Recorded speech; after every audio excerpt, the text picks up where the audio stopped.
XSFM입니다. I, D, W, K. 그 아실의 유승균 PD입니다. 그 아실의 8년 만에 민영화 이야기 시리즈가 돌아왔습니다. 따지고 보면 그 시절 민영화를 추진하던 사람들도 일부 그대로 돌아왔다고 하죠. 첫 시간은 병원에 대한 얘기입니다. 전국민 의료보험이 돌아가고 있는 대한민국이라고 안심하는 것이 어색합니다. 한국은 이미 의료 민영화가 많이 진행된 국가로 분류되거든요. 22년 9월 마지막 토요일에 그것은 알기 싫답니다.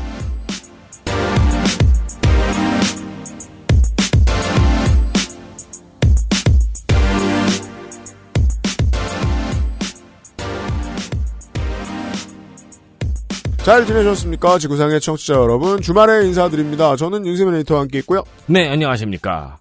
이 민영화는 슈레딩거의 고양이 같네요. 왜요? 그러니까 이제 민영화가 되는지 안 되는지 가장 교묘하게 숨겨 놓잖아요. 고양이가 민영화라면 저는 당당히 말할 수 있습니다. 있죠. 역산해 봅시다. 저하고 에디터 세대에서 말이죠. 저도 에디터도 정규직 오래 안 해봤잖아요. 네. 그래서 압니다. 대한민국의 젊은 층, 특별히 직장 못 구하면 아플 자격 없어요. 의료보험 때문에요? 네. 의료 지역가입제로 가입하잖아요. 피해 다니죠. 보면 또. 아니. 가입 안 하면 안 되니까, 대한민국에서는. 그러니까 그 두 가지 단계를 말해야 돼요. 감기는 걸려도 돼요. 심각한 병 걸리면 안 됩니다. 크게 부러지거나 입원할 일이 생기면 안 됩니다. 젊었을 땐. 너무 비싸요. 네. 언제까지? 실비보험 들기 전까지. 실비보험. 실비보험 아니라 다른 여러 가지 보험들이 있죠. 네. 암보험도 있고. 대한민국의 청취자 여러분. 그것도 안 들어도 되는 나라가 있다면 믿으시겠습니까? 아, 실비도 국가에서 해주는 데가 있어요? 실비의 존재가 의미가 없으니까. 어떤 나라들은. 아니, 근데 실비는 사실 약간 그런 성격이 있잖아요. 그러니까 지금 그래가지고 지금 뭐 3세대라나 뭐 해가지고 너무 보험사가 손해를 많이 보는 상품이어서 그리고 국가가 실비보험은 보험사가 마음대로 못하도록 강제를 하고 있잖아요. 그렇죠. 그걸 조금씩 풀어주는 과정이고. 네. 사실 그 계산으로 치면은 보험사는 굳이 하기 싫다 그러고. 이렇게 얘기를 해봐야죠. 실비보험이 들어가는 분야들이 있죠. 네. 어떤 수술도 있고 건강 유지를 위해 하는 것들도 있고 재활도 있고 그렇죠. 그게 의료보험 급여에 들어가거나 아니면 기본적으로 국가가 지원한다면 실비보험의 개념은 해체되죠. 한국을 뺀 대부분의 OECD 국가입니다. 하나 더 빼야죠. 미국. 미국은 워낙 유니크하잖아요, 포지션이. 그렇죠. 우리가 미국 때문에 생각 못한 게 있는 거예요. 한국보다 국가가 보장해주는 커버리지가 넓은 나라들은 되게 많다는 걸 말입니다. 근데 왜 이렇게 안 좋은 거를 미국 따라 하려고? 그게 민영화죠. 네. 우리는 이미 의료 민영화 어딘가에 있는 거예요. 여기서부터 이야기를 진행하도록 하겠습니다. 이번 주부터 몇 주 동안은 토요일에 각 분야의 전문가들을 모셔놓고 각 분야 민영화 얘기들을 좀 진행하도록 하겠습니다. 말이 엄청 많으신 분이라 이해가 잘 되실 겁니다. 쉬지 않고 이것저것 얘기해 주시고 하셨습니다. 잠시 후에 만나보시죠. 그것은 알기 싫다는 눈 건강에 도움을 줄 수 있는 큐비엔 루테인 아스타잔틴, 남해에서 온 바다보물 바보상회, 고전의 재발견 평산네이처 진경옥, 반려세제 깨끗한 생각에서 도와주고 있습니다. XSFM입니다. 눈을 위한 종합 건강기능식품 루테인 아스타잔틴, 눈 건강엔 큐비엔. 제조원 주식회사 한국 CNS팜, 유통판매원 주식회사 헬릭스미스. 네, 진경옥 팀장입니다. 저희 엄마요? 진짜 경자 옥자요. 충성 경장 진경옥. 세상의 모든 경옥을 위해 120시간 진하게 다렸습니다. 활력 있는 사람들의 이름 진경옥. 평산네이처. 여보, 내가 제발 앉아서 해결하라 그랬지. 하루에 12번 청소할 수도 없고, 정 흘리는 사람 따로 있고, 청소하는 사람 따로 있고. 지나가던 사람이 우리 집 와서 볼일 봐요. 공중화장실인 줄 알고. 수전에 물 때는 맨날 욕조는 누래지. 새들은 어쩜 그리 구석마다 잘도 찾아가. 해도 표도 안 나는 거. 이거 대체 어째야 돼? 다른 생각하지 마세요. 오직 깨끗한 생각. 욕실엔 반려세제 클리바스. 깨생 광고. 가을 캠퍼를 위한 증정 이벤트를 합니다. 캠퍼 좋아요? 네. 이 캠핑은 어쨌든 간에 가서 설치하고 밥 먹고 좀 쉬다가 거두면 끝나는 거거든요. 그렇죠. 네. 그러니까 제가 안 가죠. 재밌어요, 그게. 네, 그리고 그렇대요. 일을 계속하니까 쉴 때 더 좋아요. 예, 우리 사무실의 사람 4명 중에 절반은 되게 싫어하고 절반은 좋아합니다. 네. 네. 근데 이게 이제 후처리가 이제 힘들잖아요. 비라도 오면 텐트도 말려야 되고, 텐트 더러워지면 닦아야 되고. 그렇죠. 그리고 또 문제가 거기서 설거지를 하는 게 귀찮다는 거예요. 설거지 제일 귀찮죠. 네. 설거지 바켓을 들고 수도가까지 가서 거기 설거지를 하는데 또 잘 안 닦여. 그럼 이제 속으로 생각해요. 아, 집에 가서 깨끗이 닦아야겠다. 네. 그리고 이제 다음 캠핑 때 후회하는 거죠. 맞습니다. 오, 쉣 이러면서. 그래서 2만 원 이상 구매 고객에게 2배 희석되어진 클리친 100ml 스프레이 용기와 클립인 5g짜리 20개를 증정을 드립니다. 원래 클리친은 10대 1로 희석해서 쓰거든요. 근데 이것은 2배 희석이 되어진 겁니다. 그러니까 캠핑에서 쓰기 편하게 희석까지 해서 보내드립니다. 클리친이니까 캠핑에서 이제 고기 구워 먹으면은 이제 불판이 난리가 나거든요. 네. 그 비싸게 주고 산 여러분의 화로.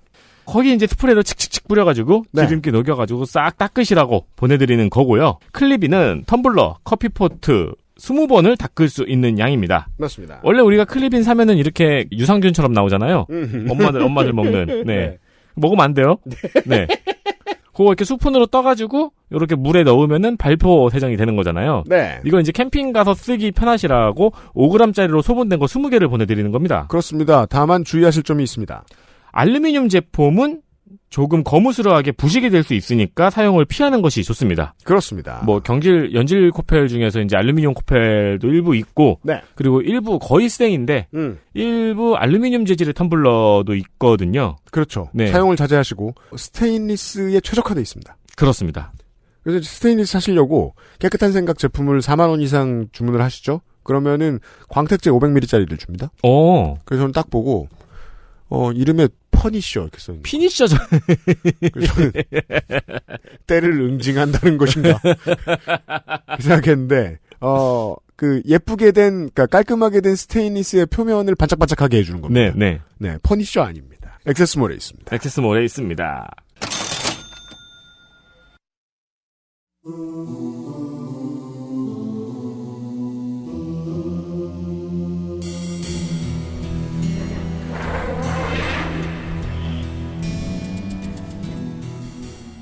특별기획 민영화 리턴즈 제1화 의료 민영화.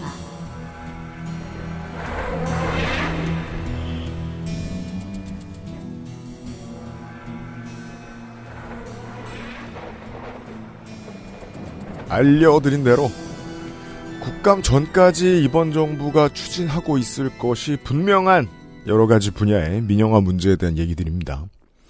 이번 주는 하다 보니 이렇게 돼가지고 평일 방송에 이어서 주말에도 의료 문제를 얘기를 할 겁니다. 근데 오늘 얘기는 의료 민영화입니다. 도움 말씀을 주실 인도주의 실천의사협의회의 정형준 정책위원장을 모셨습니다. 어서 오십시오. 예, 안녕하세요. 다양한 인터뷰 내용들을 봤는데 그 인터뷰마다 호칭이 다 달라요. 왜? 어디는 사무처장이다. 어디는 정책위원장이다. 이럴 때 이제 보통 상상할 수 있는 건 하나밖에 없습니다. 시민단체의 이제 그 간사가 태부족할 때 여러 가지 명함을 들고 있는 것은 아닌가. 예, 뭐 그게 아니라 계속 바뀌어서 그런데요. 사무처장은 사실 제가 사무처장 하면서 단체에 심각한 그 재정 파탄을 불러일으켜가지고 금방 그만두게 됐고요. 많은 장비를 구입하고 예. 네. 예, 회원수는 늘지 않는데 돈을 마구 써서 그만뒀습니다. 예. 그리고 그래서 정책만 다루시는 정책국장을 하다가 정책실장을 하다가 이제 정책위원장을 하다가 사무처장을 잠시 하다가 다시 정책위원장을 하라고 해서 하게 됐습니다. 네. 예. 본인이 의료 노동자십니다. 원진 녹색병원의 재활의학과 센터장이시죠? 예. 현업이사인데 뭐 아파서 찾아오시는 분이 별로 없고. 그럼 뭐예요? 주로 다른 곳에서 예방입니까? 다른 곳에서 촬영한 MRI나 이런 걸 가지고 이게 과잉 진료를 당하고 있는 것이 아닌지 확인하려고 많이 오세요. 이게 양심적인 의사라고 생각을 하셔가지고 설명해드릴 시간이 좀 부족해서 건너뛰겠습니다만은 일하시는 원진 녹색병원이 그런 걸로 좀 유명한 걸로 알고 있습니다. 아, 예, 원진 녹색병원은 과거에 원진 레이온의 그렇죠. 그 이제 이산화황 산업재에 대한 산재 노동자들 한 2, 3천 명이 그렇죠. 돈을 모아서 만든 병원입니다. 네. 실례지만 이게 우리가 지난 2시간 동안 못 들으셨겠지만 이제 의료 얘기를 좀 하다 보니까 궁금해져서 재활의학과 센터장이신데 세부 전공이 어떤 분야세요? 세부 전공이 없죠. 뭐 재활의학과 전문의. 그렇습니까? 예. 제가 세부 전공까지 할 정도면 대학병원에 뭐 소아재활이나 아니면은 그렇군요. 내신경재활 하시는 그런 정도까지 세부 전공은 재활의학과는 사실 공식적인 또 세부 전공이 없는데 그건 대학병원에 이제 교수님들 정도 돼야 괜히 서로 나눠서 하는 것이죠. 그렇게 하던 얘기 때문에 궁금해져서 재활의학과는 왜 인기가 있을까요? 전공의들에게. 재활의학과가 인기가 있어진 게 이제 뭐 한 15년 정도 된 것 같은데요. 네, 1대1이 한참 넘어가더군요. 재활의학과 인기의 가장 중요한 점은 뭐 좀 편한 과니까요. 두 번째가 의료사고가 거의 발생할 담백하게. 수가 없고요. 네. 원래 그게 네. 한 15년쯤 전에 한번 이제 삶의 질 문제, 의사들의 삶의 질 문제 이야기가 나오면서 네. 그때 이제 유행했던 세계 과목이 전문 과목이 정재영이라고 네. 정신과, 재활의학과, 영상의학과입니다. 네. 네, 이 세 가지 과의 특징이 합쳐 생각해 보면 확실히 의료사고가 별로 적을 것 같고. 예, 그리고 이렇게 수련할 때 예. 외과 계열이나 내과 계열의 저희 필수 의료과들처럼 네. 중환자를 보지 않기 때문에 예, 상당히 로딩이 적어요. 로딩이 예. 부하가 덜 걸린다. 예, 그래서 네. 수령 기간에 보통 저희 메디컬 드라마 같은 거 보시면 막 네. 집에도 못 들어가고 뭐 밤새 거기 당직실에서 살고 그러잖아요. 근데 이 그렇죠. 세계과는 그런 일이 거의 없습니다. 뭐 한 1년 차 지나고 나선 다 출퇴근하고요. 예, 그렇기 때문에 이제 삶의 하나도 안 질이 숨기시네요. 중요하다. QL이 중요하다. 이런 이제 인식이 15년 전부터 이제 네. 확산이 되면서 네. 인기가가 된 거고요. 이 과들이 뭐 나가서 뭐 개원을 하거나 그랬을 때 다른 이제 유명한 이제 뭐 외과 계열의 뭐 정형외과라든가 그죠. 그건 아니면 뭐 이제 소화기내과라든가 뭐 이런 과들처럼 수익성이 대단한 것은 수익성이 아니다. 이비인후과나 이런 데처럼 뭐 개원했을 때 수익성이 있거나 예. 이런 것은 아닙니다. 예. 다만 삶의 질은 확보가 되는 편이다. 삶의 질이 이제 전공의 때도 확보가 되고 또 이후에 환자를 보는 것도 아무래도 네. 무거운 환자들을 보지 않으니까요. 네. 그래서 그 남는 시간에 시민단체 일을 하고 계시기 때문에 다른 이제 같은 전공을 하셨던 분들에 비해서 삶의 질이 더 나을 거라 생각진 않습니다. 최근에 있었던 뉴스부터 좀 짚겠습니다. 예. 7월부터 이제 시작이 됐어요. 건강관리 서비스 인증제 시범 사업을 시행한다고 정부가 했고 지금 진행을 하는 거죠. 예, 맞습니다. 그게 그냥 아무 생각 없이 들으면 좋을 것 같다가 다시 생각해보면 좀 이상한 단어인 게 보통 국민들은 한국의 사람들은 뭐 국가가 건강관리 서비스의 주체라고 생각을 하거나 아니면은 뭐 난 주치의가 있는데 뭐 이 정도를 생각하면 국가든 우리 동네에 내가 자주 가는 병원이든 우리 개인정보 다 들고 있는데 무슨 인증을 또 해? 이게 무슨 소리죠? 이게 두세 가지 단계를 이렇게 혼용해가지고 지금 하고 있는 건데, 중요한 건 어쨌든 건강관리 서비스 사업이라는 거를 정부가 이제 허용해 주려는 거고요. 우후죽순 정말 돈벌이로 건강관리 하려고 하는 사람들이 많이 들어오고 뭐 개인 건강정보도 마구 이제 수집하고 할 거라는 지난 한 10년간의 시민사회 단체 및 전문가들의 이제 비판이 있어서 사업이란 단어를 쓰신 건 민간의 비즈니스라는 말씀이시죠? 그렇죠. 민간의 비즈니스죠. 건강관리 서비스가. 예, 여기서 이야기하는 건강관리 서비스가 이제 이명박 정부 당시에 이제 추진하려고 했던 것이고 있었습니다. 네. 예, 건강관리 서비스 당시에는 법을 통과시키려고 했는데 네.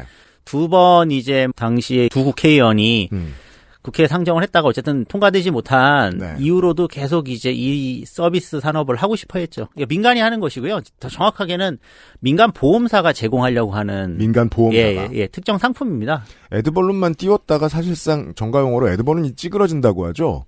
뿌려보니까 민간의 여론의 반응이 너무 안 좋아서 예, 맞습니다. 집어넣었던 게 기억이 납니다. 그게 이제 10년이 넘어간 거예요. 예. 그리고 그걸 다시 시도한다는 거고요. 예, 그 당시 이제 그러니까 비판 지점들을 우리가 이제 인증을 해가지고 건실한 민간 사업자들만 하게 해줄게라고 하는 게 이제 이 윤석열 정부가 하는 이야기인데. 사업체 인증 제도로군요. 예, 네. 사업체 인증 제도입니다. 그러니까 이 여기서 이야기하는 건강관리 서비스라는 것도 이제 제가 두세 단계라고 하는 게 네. 조금 더 설명을 하면 건강관리 서비스가 이름이 말이 건강관리 서비스인 것이지. 네. 정확하게는 우리 이제 의료 서비스의 주변부에 있는 네. 뭐 투약 관리, 뭐 아니면은 생체 징후 관리. 네. 그 다음에 만성질환이나 이런 거 관리할 때 뭐 운동 프로그램, 네. 식이 프로그램, 이런 전반에 대한 관리를 하는 민간 사업 서비스를 말하는 거거든요. 이런 걸 병원 바깥에서 한다고 한국의 시민들은 상상해 본 적이 없을 것 같은데요. 그러니까 이제 이 서비스를 왜 그러면은 이명박 정부 때부터 민간 보험사를 위시한 이런 자본이 하고 싶어 했느냐라는 네. 거는 이게 한국에서 그냥 갑자기 생겨난 게 아니고 그럼요. 미국에서 하고 있기 때문입니다. 미국에 레퍼런스가 있다. 예, 미국에선 이걸 하면서 돈을 벌고 있으니까 한국에 그 사업 모델을 가지고 오고 싶어 했던 거죠. 이런 건강관리 서비스를 미국에서 이제 사실상 사기업들이 하고 있다는 말씀으로 들리는데. 예, 민간 보험사가 주로 합니다. 그러면 그 보험사들은 고객들한테 뭘 해주는 게 건강관리 서비스인 거예요? 근데 이제 미국에서만 사실 민간 건강관리 서비스를 한다고 보시면 돼요. 네. 뭐 나머지 OECD 국가 대부분이 안 하고 있죠. 나머지 국가들은 다 이제 뭐 주치의제도라든지 아니면은 우리 상식선에 있는 예, 병원이 그러니까 하는 건강보험이나 국가의료제도 하에서 이걸 하죠. 네. 근데 이제 미국이 민간보험이 이 서비스를 하는 이유는 민간보험료가 엄청 비싸거든요, 미국이. 그렇죠. 네. 그래서 민간보험사가 자신의 민간보험료를 깎아주는 방식으로 사실 하는 서비스입니다. 무슨 이야기냐면 고위험군들을 건강관리를 해서 병원에 가는 횟수를 줄이기 위해서 만든 서비스예요, 미국은. 고객들이 이 비싼 보험에 든 사람들이 미국에 사는 사람들한테 그런 얘기 듣잖아요. 취업할 때 이제 다른 조건 다 중요한데 어떤 건강보험 가지고 있느냐 그 회사가 예, 민간보험 그런 걸 뭐를 결정한다고. 가입시켜주느냐. 왜냐하면 자기 주머니에서 나오기엔 너무 큰 돈이니까. 예, 그렇죠. 그러면 이제 그 돈을 매달 받고 있는 거대한 보험사들이 있을 텐데 그 보험사들 입장에서는 이 고객이 나한테 매달 큰 돈을 주는 고객이 건강해야 보험 상품의 수익성이 늘어나니까. 예, 병원을 많이 안 가면 안 갈수록 돈을 거는 거예요. 그러면 사실상 그 국가가 해야 할 캠페인 같은 걸 이 돈을 많이 버는 보험사들이 대신하고 있겠네요. 예. 건강하게 잘 지내시면 뭘 해드릴 수 있습니다. 뭘 해드릴 수 있습니다. 이런 식으로? 그리고 건강관리 서비스를 가입하면 보험료를 10% 깎아드립니다. 예, 뭐 에더나 뭐 이런 이제 유명한 네. 민간 보험사에 보험 상품을 가입하면 깎아드립니다. 이렇게 하는 거죠. 가게의 입장에서는 선택하지 않을 수 없는. 그러니까 미국에서는 충분히 선택할 수 있습니다. 왜냐면 미국에서는 의사를 한번 미국에서는, 만나는 네. 것도 뭐 400불을 내야 되는 나라기 때문에 뭐 이런 서비스 정도가 그 가격 대비로는 되게 성능이 좋다고 느낄 수 있어요. 네. 다른 나라들 대부분의 공공보건의료를 거의 실현하고 있는 대부분의 주요 선진국가, 뭐 가까운 뭐 일본이나 대만 같은 나라에서는 절대 하지 않을 일이죠. 이걸 확실히 정리하죠. 많이 알아보셨을 테니까. 미국 아니면 안 하는 일이다. 예, 미국 아니면 안 하는 일이고요. 그리고 이제 이게 말장난인 게 건강관리를 나머지 나라들은 전부 의사들이 주치의 아니면 혹은 방문간호 혹은 이런 식의 공적 서비스에서 무상으로 제공합니다. 건강보험 제도 하에서 제공하죠. 제가 아까 말씀드린 상식선에서 일반인들이 흔히 생각할 수 있는 그 안에서라는 거예요. 제가 그러니까 이 방송을 준비하면서 정말 충격을 받았던 게 미국에서 이민을 일찍 가셨던 분들 지금도 병원 많이 다닐 일 있으시면 한국 오십니다. 그거는 흔히들 알고 있잖아요. 예, 그렇죠. 근데 그런 한국에 정도 보험 살려놓고 계시죠. 그렇죠. 한번 병원에 갔을 때 그때의 단가가 비싸다. 요 정도 얘기는 들었는데 우리는 미국 사는 사람들은 아니니까 이렇게 자세히 볼 일은 없었는데 전미 최대 헬스케어 업체 이 카이저 퍼머넨테 말고도 이런 비슷한 회사들이 많은데 이 정도인 줄은 몰랐던 게 원래 이 회사가 조선업하고 건설업으로 크게 성공한 기업이 만든 회사고 건강보험을 가지고 있는데 병원도 가지고 있고 예, 거기는 의산복합체이기 때문에요. 이런 대형 펌은 없어요, 한국에는. 아, 당연하죠. 전 세계 어느 나라에도 없습니다. 왜냐하면 의료 공급 자체를 대체로 대부분의 나라들은 공공에서 하거든요. 사적 공급을 하는 나라가 별로 없어요. 근데 이제 한국이 미국보다도 사적 공급률이 더 높은 나라거든요. 그렇습니까? 예, 민간 병상이 한국이 거의 90%이고 기관수로는 95%가 민간 공급이거든요. 미국 같은 경우에도 이제 민간 공급이 다 하면 한 기관수로 한 70%, 병상에서 한 72, 3% 정도 될 겁니다. 그러니까 미국은 이제 미국 그 보험병원이라고 하는 베테랑 호스피탈이나 그렇죠. 주립대 병원들이나 이런 것들이 되게 병상을 많이 갖고 있고요. 맞습니다. 예, 그래서 공적 서비스 병상이 그래도 꽤 있는데. 예, 10개 중에 한 3개인데 우리는 사실 병상으로 따져도 10개 중에 하나거든요. 야, 신기합니다. 예, 그래서 가장 의료 공급이 민영화돼 있는 나라예요, 이미 한국이. 근데 이제 한국이 미국하고 다른 점은 아까 말씀하신 대로 건강보험이 우리는 있기 때문에 공적 보편적 건강보험 제도가 있는 거고 미국은 그게 아예 없는 나라이기 때문에 거기서 이제 결정적 차이가 드러나는 것이거든요. 네. 그러다 보니까는 이제 한국에서 어쨌든 이런 보험이라든지 제약이라든지 이런 것들도 미국 상황을 되게 주시하죠. 따라가고 싶어 하는 거죠. 95%에 해당하는 병상을 차지하고 있는 민간 병원들은 미국처럼 되는 게 꿈이라는 건 이제 이해하기 어렵지 않게 됐습니다. 예. 지금처럼 병원만 소유한 게 아니라 연구하는 기업도 심지어 보험사도 같이 소유한 사실상 문어발식 확장을 하는 대기업으로 커갈 수도 있다는 거 아니에요. 그리고 이제 어떻게 제도를 한국처럼 마련하느냐에 이렇게 따라. 현대나 삼성 같은 대기업이 저렇게 큰 병원을 가지고 있는 나라도 사실 많지 않아요. 그 점에서는 이미 그렇게 됐네요, 또. 예, 어느 정도는 그리고 특히나 삼성 같은 경우에는 삼성 바이오로직스라는 하는 강력한 그렇죠. 제약 기업도 갖고 있는 것이고요. 그러네요. 예. 이미 재벌들은 어느 정도 손 뻗어 나온. 그리고 삼성생명이 아까 말씀드린 그런 지금 이미 보충형 보험인 실손의료보험 상품은 이미 다 판매하고 있고 그렇죠. 추가로 건강관리 서비스도 제일 적극적으로 도입하려고 하는 회사거든요. 그러네요. 건강 관련된 포지티브한 메시지를 캠페인으로 광고로 돈을 써서 하는 곳은 우리나라에서는 이제 방송사들에게 광고주로서는 국가 다음으로 삼성인 것 같긴 해요. 광고를 보는 횟수. 그래서 보면. 지금 말씀하신 대로 때 이명박 정부 때 건강관리서비스법 논란이 있을 때 제일 많이 나왔던 이유가 이게 다 삼성의 요구, 삼성의 로비에 의한 것이 아니냐는 의심을 제일 많이 받았던 거예요. 당시에도. 삼성의 입장으로 생각을 해봐도 병원과 생보도 지금 이미 삼성은 연결이 돼 있는데 그 외에 금산분리 원칙도 꽤 깬 기업이기 때문에 그렇죠. 병원을 의료 서비스를 매개로 되게 다양한 상품을 한꺼번에 연계할 수 있는 힘이 생기겠네요.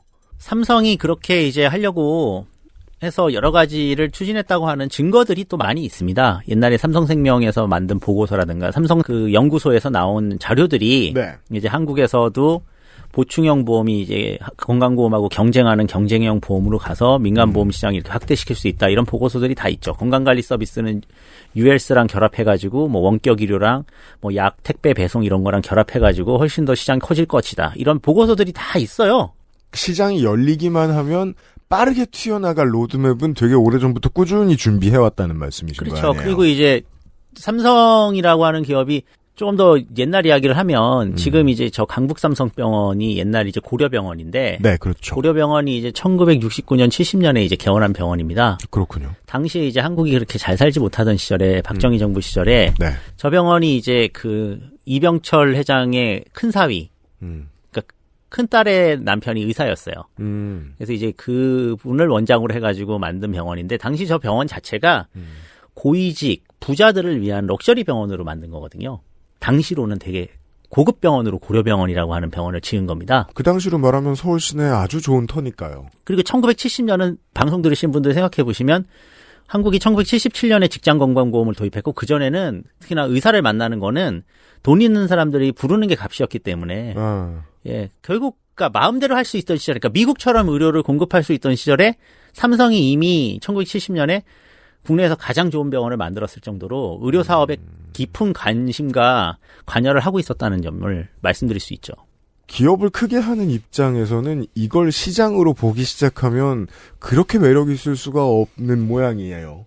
왜냐하면은 이제 건강과 관련해서는 이것도 이제 동의를 하시겠지만 이것이 이제 한계가 없습니다.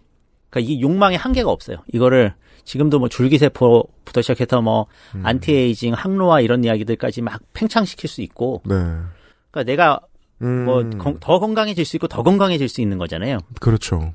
이런 부분이 있고 두 번째는 이 사업의 또 다른 특징이 되게 선의로 포장을 할 수가 있어요.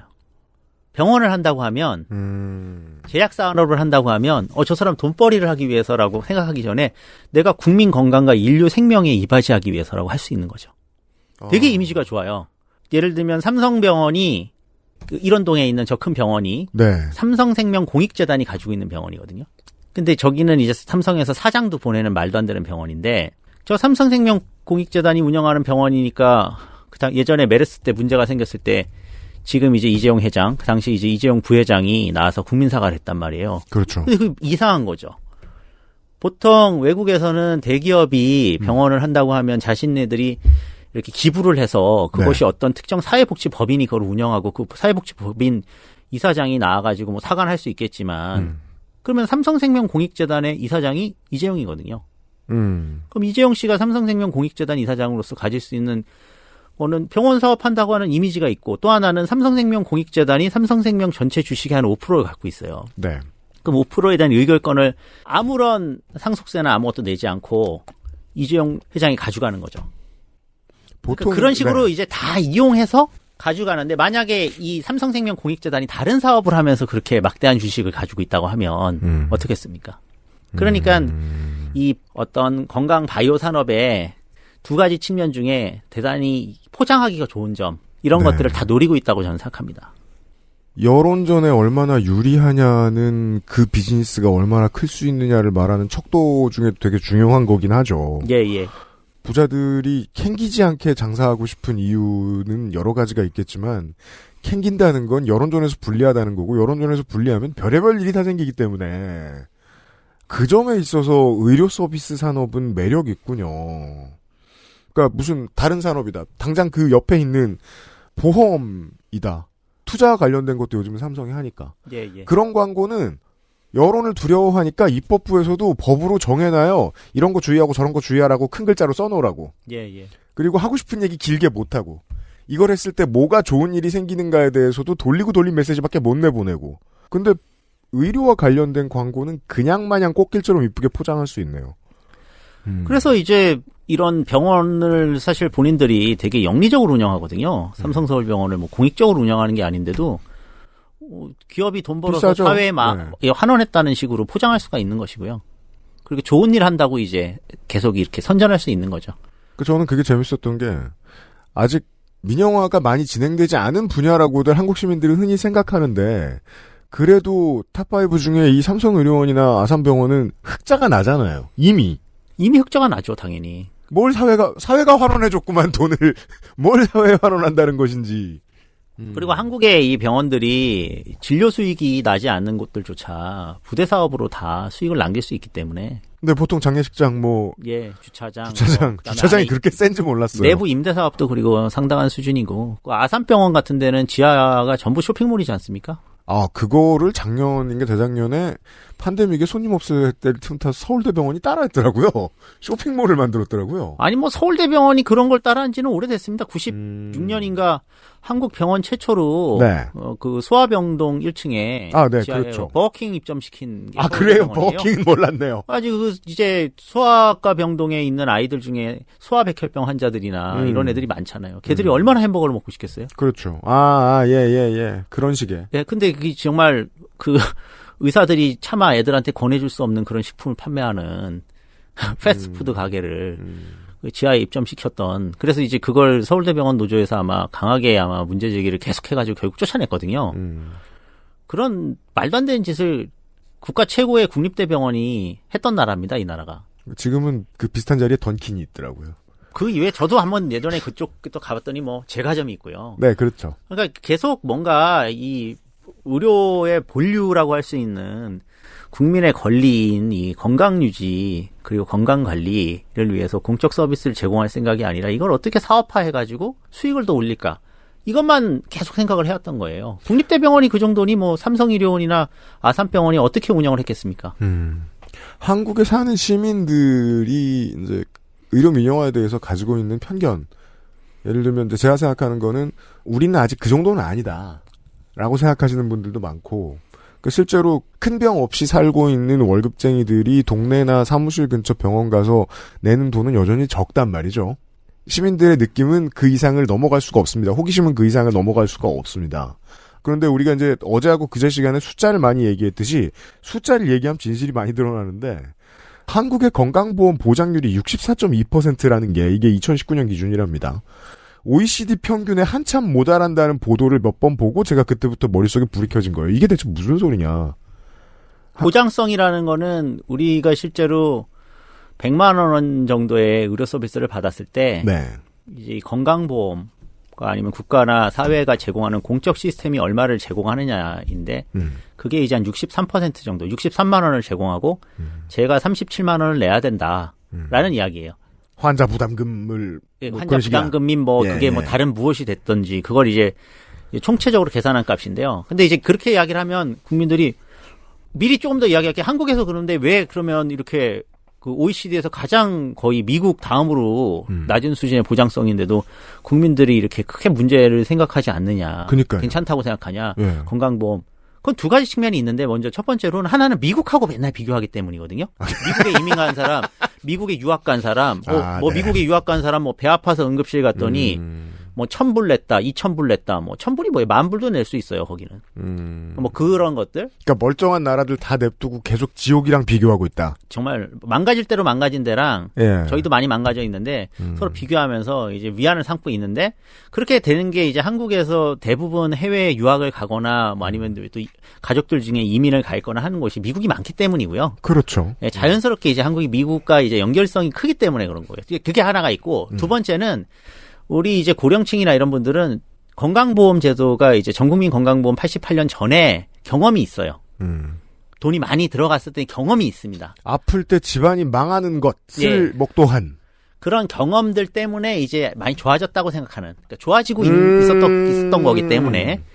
근데 이제 그렇게 생각해 보면 어떻게 납득할 만한데 아무리 그렇다 치더라도 이제 한국이 뭐 G8 국가를 바라보고 뭐 G10 들어간다고 말하는 이 상황에서는 그런 주요 국가들하고 비교했을 때 너무나도 엉망진창이라는 거고 그게 말씀하신 그 수치로 정확하게 드러나는 거죠. 그 당시에 2019년 기준으로 OECD 평균이 80%라고 하는데 그죠? 그러면은 이 OECD 평균에는 아마 미국이 들어가 있을 테니까. 예, 그걸 많이 깎아먹고 있고요. 많이 깎아먹었으니까 미국 빼놓으면 한참 더 올라갈 거라는 사실이에요. 그렇죠. 일본 같은 경우에는 90% 정도 되고요. 그죠? 그렇게 대만도, 우리나라보다 훨씬 잘하고 있는 나라들이랑 비교를 해봐야 된다는 거죠. 예, 대만도 90% 정도 되죠. 만약에 보장성이 90%가 되면 지금 우리 국민들이 실손보험에 거의 4,500만 명 정도가 가입돼 있거든요. 저도 있죠. 4천만 명 정도가. 그런 보험에 가입할 이유가 없죠. 보충형 보험에 가입하게 된 이유가 보장성이 낮기 때문에 내가 현금으로 내야 되는 부분을 커버하기 위해서잖아요. 그렇죠. 그러니까 이제 그 문제와 연결이 되는 거예요. 여기에서 아까 우리가 처음 나누었던 이야기로 돌아올 수 있네요. 건강보험 보장률 모자란 부분 몇십 %는 사보험의 포션으로 가 있다. 이제 민간보험 자본의 시장이죠. 논리 구조가 너무 간단한 거예요. 보장을 덜 해주면 사보험이 가져가겠네라고 생각할 수도 있다는 거죠. 그렇죠. 보장성을 올리면 사보험의 시장은 축소됩니다. 그래서 보장성을 올리는 것을 사실상 지금까지 못한 이유가 거기에 있을 거라고 거의 생각을 하시면 돼요. 실제로는. 네. 사료에 들어갈 만한 다른 원인들이 안 떠오르네요. 물론 뭐 이제 그 외에도 한국의 이 재정 관료들 기재부로 대표되는 이분들이 어떤 한국의 금융자본의 핵심인 보험회사나 이런 데 이해관계 때문에도 그런 게 있지만 나중에 뭐 은퇴하고 거기 취직하든가. 하지만 이제 결국 또 보장성을 올리려고 하면 뭐 국고 지원을 늘린다던가 아니면은 공적 보험 자원을 어쨌든 간에 확보를 해야 되잖아요. 네. 그러니까 그게 이제 결국은 본인들이 쓰는 뭐 이제 토건 산업이나 다른 데다가 배정해야 할 돈을 일부 이쪽으로 옮겨야 되거든요. 복지 사업이잖아요, 이쪽. 네. 그러니까 싫은 거고요. 네. 그러니까 미국의 이제 뭐 그 재정 관료들도 네. 미국이 왜 오바마 케어라고 하는 것도 공적 의료 서비스가 아니라 그냥 최소한도의 어떤 메디케어 수준의 보험을 다 가입해야 된다고 하는 조항 정도에 지나지 않거든요. 민간보험 상품이라도. 첫 발이니까 뭐 보잘것 없었겠죠. 근데 이제 문제는 그렇게밖에 못한 이유가 이제 궁금하잖아요. 왜냐하면 뭐 독일이나 영국이나 뭐 프랑스나 왜냐하면 비슷한 수준의 미국이 그거를 보고 미국에도 그나마 민주당이나 이런 데 정신 차린 정치인들이 있었을 텐데 그걸 왜 못했을까? 민간보험 회사들이 그걸 절대 용인하지 않거든요. 네. 그만큼 민간 자본의 이제 이 기득권이라고 하는 게 엄청난데 한국에서도 지금 보장성을 사실상 거의 답보 수준에서 못 올리는 게 이 민간 보험 자본의 막강한 영향력이 이제 벌써 작동하고 있다고 보셔야 돼요. 저 64%가 현재 처져 있고 완강하게 누군가가 저항하고 있는 전선이라고 해석해야 되겠군요. 그러니까 이제 문재인 정부 초기에 기억해 보시면 문재인 케어 한다고 했을 때 맞습니다. 당시에 63.5%에서 70%까지 올리겠다고 한 게 계획이었거든요. 목표치를 제시를 했고 그게 누군가한테는 전쟁하자는 신호로 들렸겠죠. 그러니까 이제 민간 의료 공급자들을 대표하는 의사협회. 네. 왜냐하면 한국의 의사들이 대부분 다 개업해 있고 영리적으로 어쨌든 간에 그 경영을 하고 있기 때문에 되게 민감하게 여기 반응을 했어요. 먼저 첫 번째로. 네, 시원시원하게 표현하십니다. 영리병원을 대표하는 의사협회. 네. 네. 그 다음에 이제, 그러니까 의료 공급의 영리 세력을 대표하는 거거든요. 네. 의사협회가 개원위를 대표하거든요, 사실. 월급쟁이, 그렇죠. 저 같은 월급쟁이 의사들이나 이런 사람을 대표하는 게 아닙니다. 그나마. 자, 근데 이제 그거는 납득을 할 수 있었는데, 네. 그러면 나머지는 아무런 변수가 없었느냐? 그렇지 않습니다. 문재인 정부에서 목표한 70%의 턱도 없이 지금 거의 66.5% 정도에서 멈췄거든요. 근데 그것도 지금 아마 이 윤석열 정부에서는 그 뭐 MRI, CT 등 바로 다음에 그 말씀을 드리려고 했습니다. 뭐 돈을 뭐 허튼 돈을 썼다고 이제 아마 지금 다 깎아먹으려고 작정을 하고 있는데 그때도 그렇게 못한 것이 계속 건강관리 서비스 해야 된다. 금융위원회에서 실손보험 청구 간소해야 한다고 하면서 그래서 그거에 대한 부정적인 그리고 이제 보장성을 강화하게 되면 결국 기재부에서 지금은 뭐 있지도 않을 2040년에 건강보험 재정 파탄 난다. 뭐 2030년에 파탄 난다. 파탄 보고서. 우리가 20년 때 많이 듣던 물 부족 국가 겁주는 얘기 같아요. 2040년 얘기 왜 지금 하지? 그러니까 이제 기재부가 항상 그 재정 예측치를 내면 맞은 적이 한 번도 없거든요. 저희가 박근혜 정부 때 저희가 이제 시민사회 단체들 같이 기자회견할 때 제가 건강보험 파트를 가지고 발표를 했었는데 그때 기재부가 뭐라 그랬었냐면은 지금 벌써 이미 지나갔어요. 2021년에 건강보험 재정 파탄 난다고. 그래서 보장성을 다 한 1%도 올릴 수 없다고 한 거예요. 네, 그 보고서가 있죠. 그거를 지금 생각해 보면 항상 그런 재정 어떤 공포를 불러일으켜서 국민들을 국가가 망할 것 같고 이게 빚을 더 져갖고 나라가 망할 것 같이 이야기를 하면서 공적 서비스를 가지고 계속 줄여오는 방식 혹은 아니면 늘리는 거를 어쨌든 제한하는 방식으로 운영을 해왔다는 거예요. 청취자 여러분들도 이 점심 드실 때 누구랑 저 정치 문제로 말싸움 나면은 이렇게 되물으시면 좋을 것 같아요. 2050년에 뭐 국민연금이 고갈이 날 수 있다. 글쎄 봅시다. 28년 사이에 국민연금이 혹은 대한민국이 망할 확률이 더 높은가 당신이 거래하는 생보사가 망할 확률이 더 높은가 먼 미래의 얘기라는 것 자체가 그 전제 자체가 되게 바보 같다고 생각하는데 아무튼 그 얘기는 꾸준히 합니다. XSFM입니다.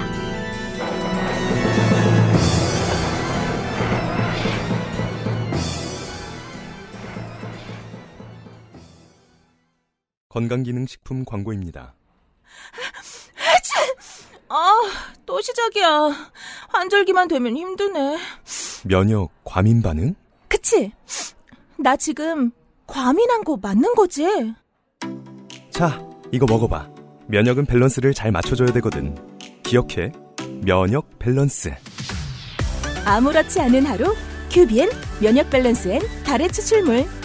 제조원 주식회사 극동 H팜, 유통판매원 주식회사 헬릭스미스. 안전하고 성능이 인정된 고급 원료. 직접 생산과 유통구조 개선으로 거품 없는 가격. 당신의 삶이 조금 더 깨끗해질 수 있게. 진짜 청소를 하자. 반려세제 깨끗한 생각. 혼술 세트로 부담 없이 간편하게. 맥주만 있으면 뭐해. 술안주는 바보상회.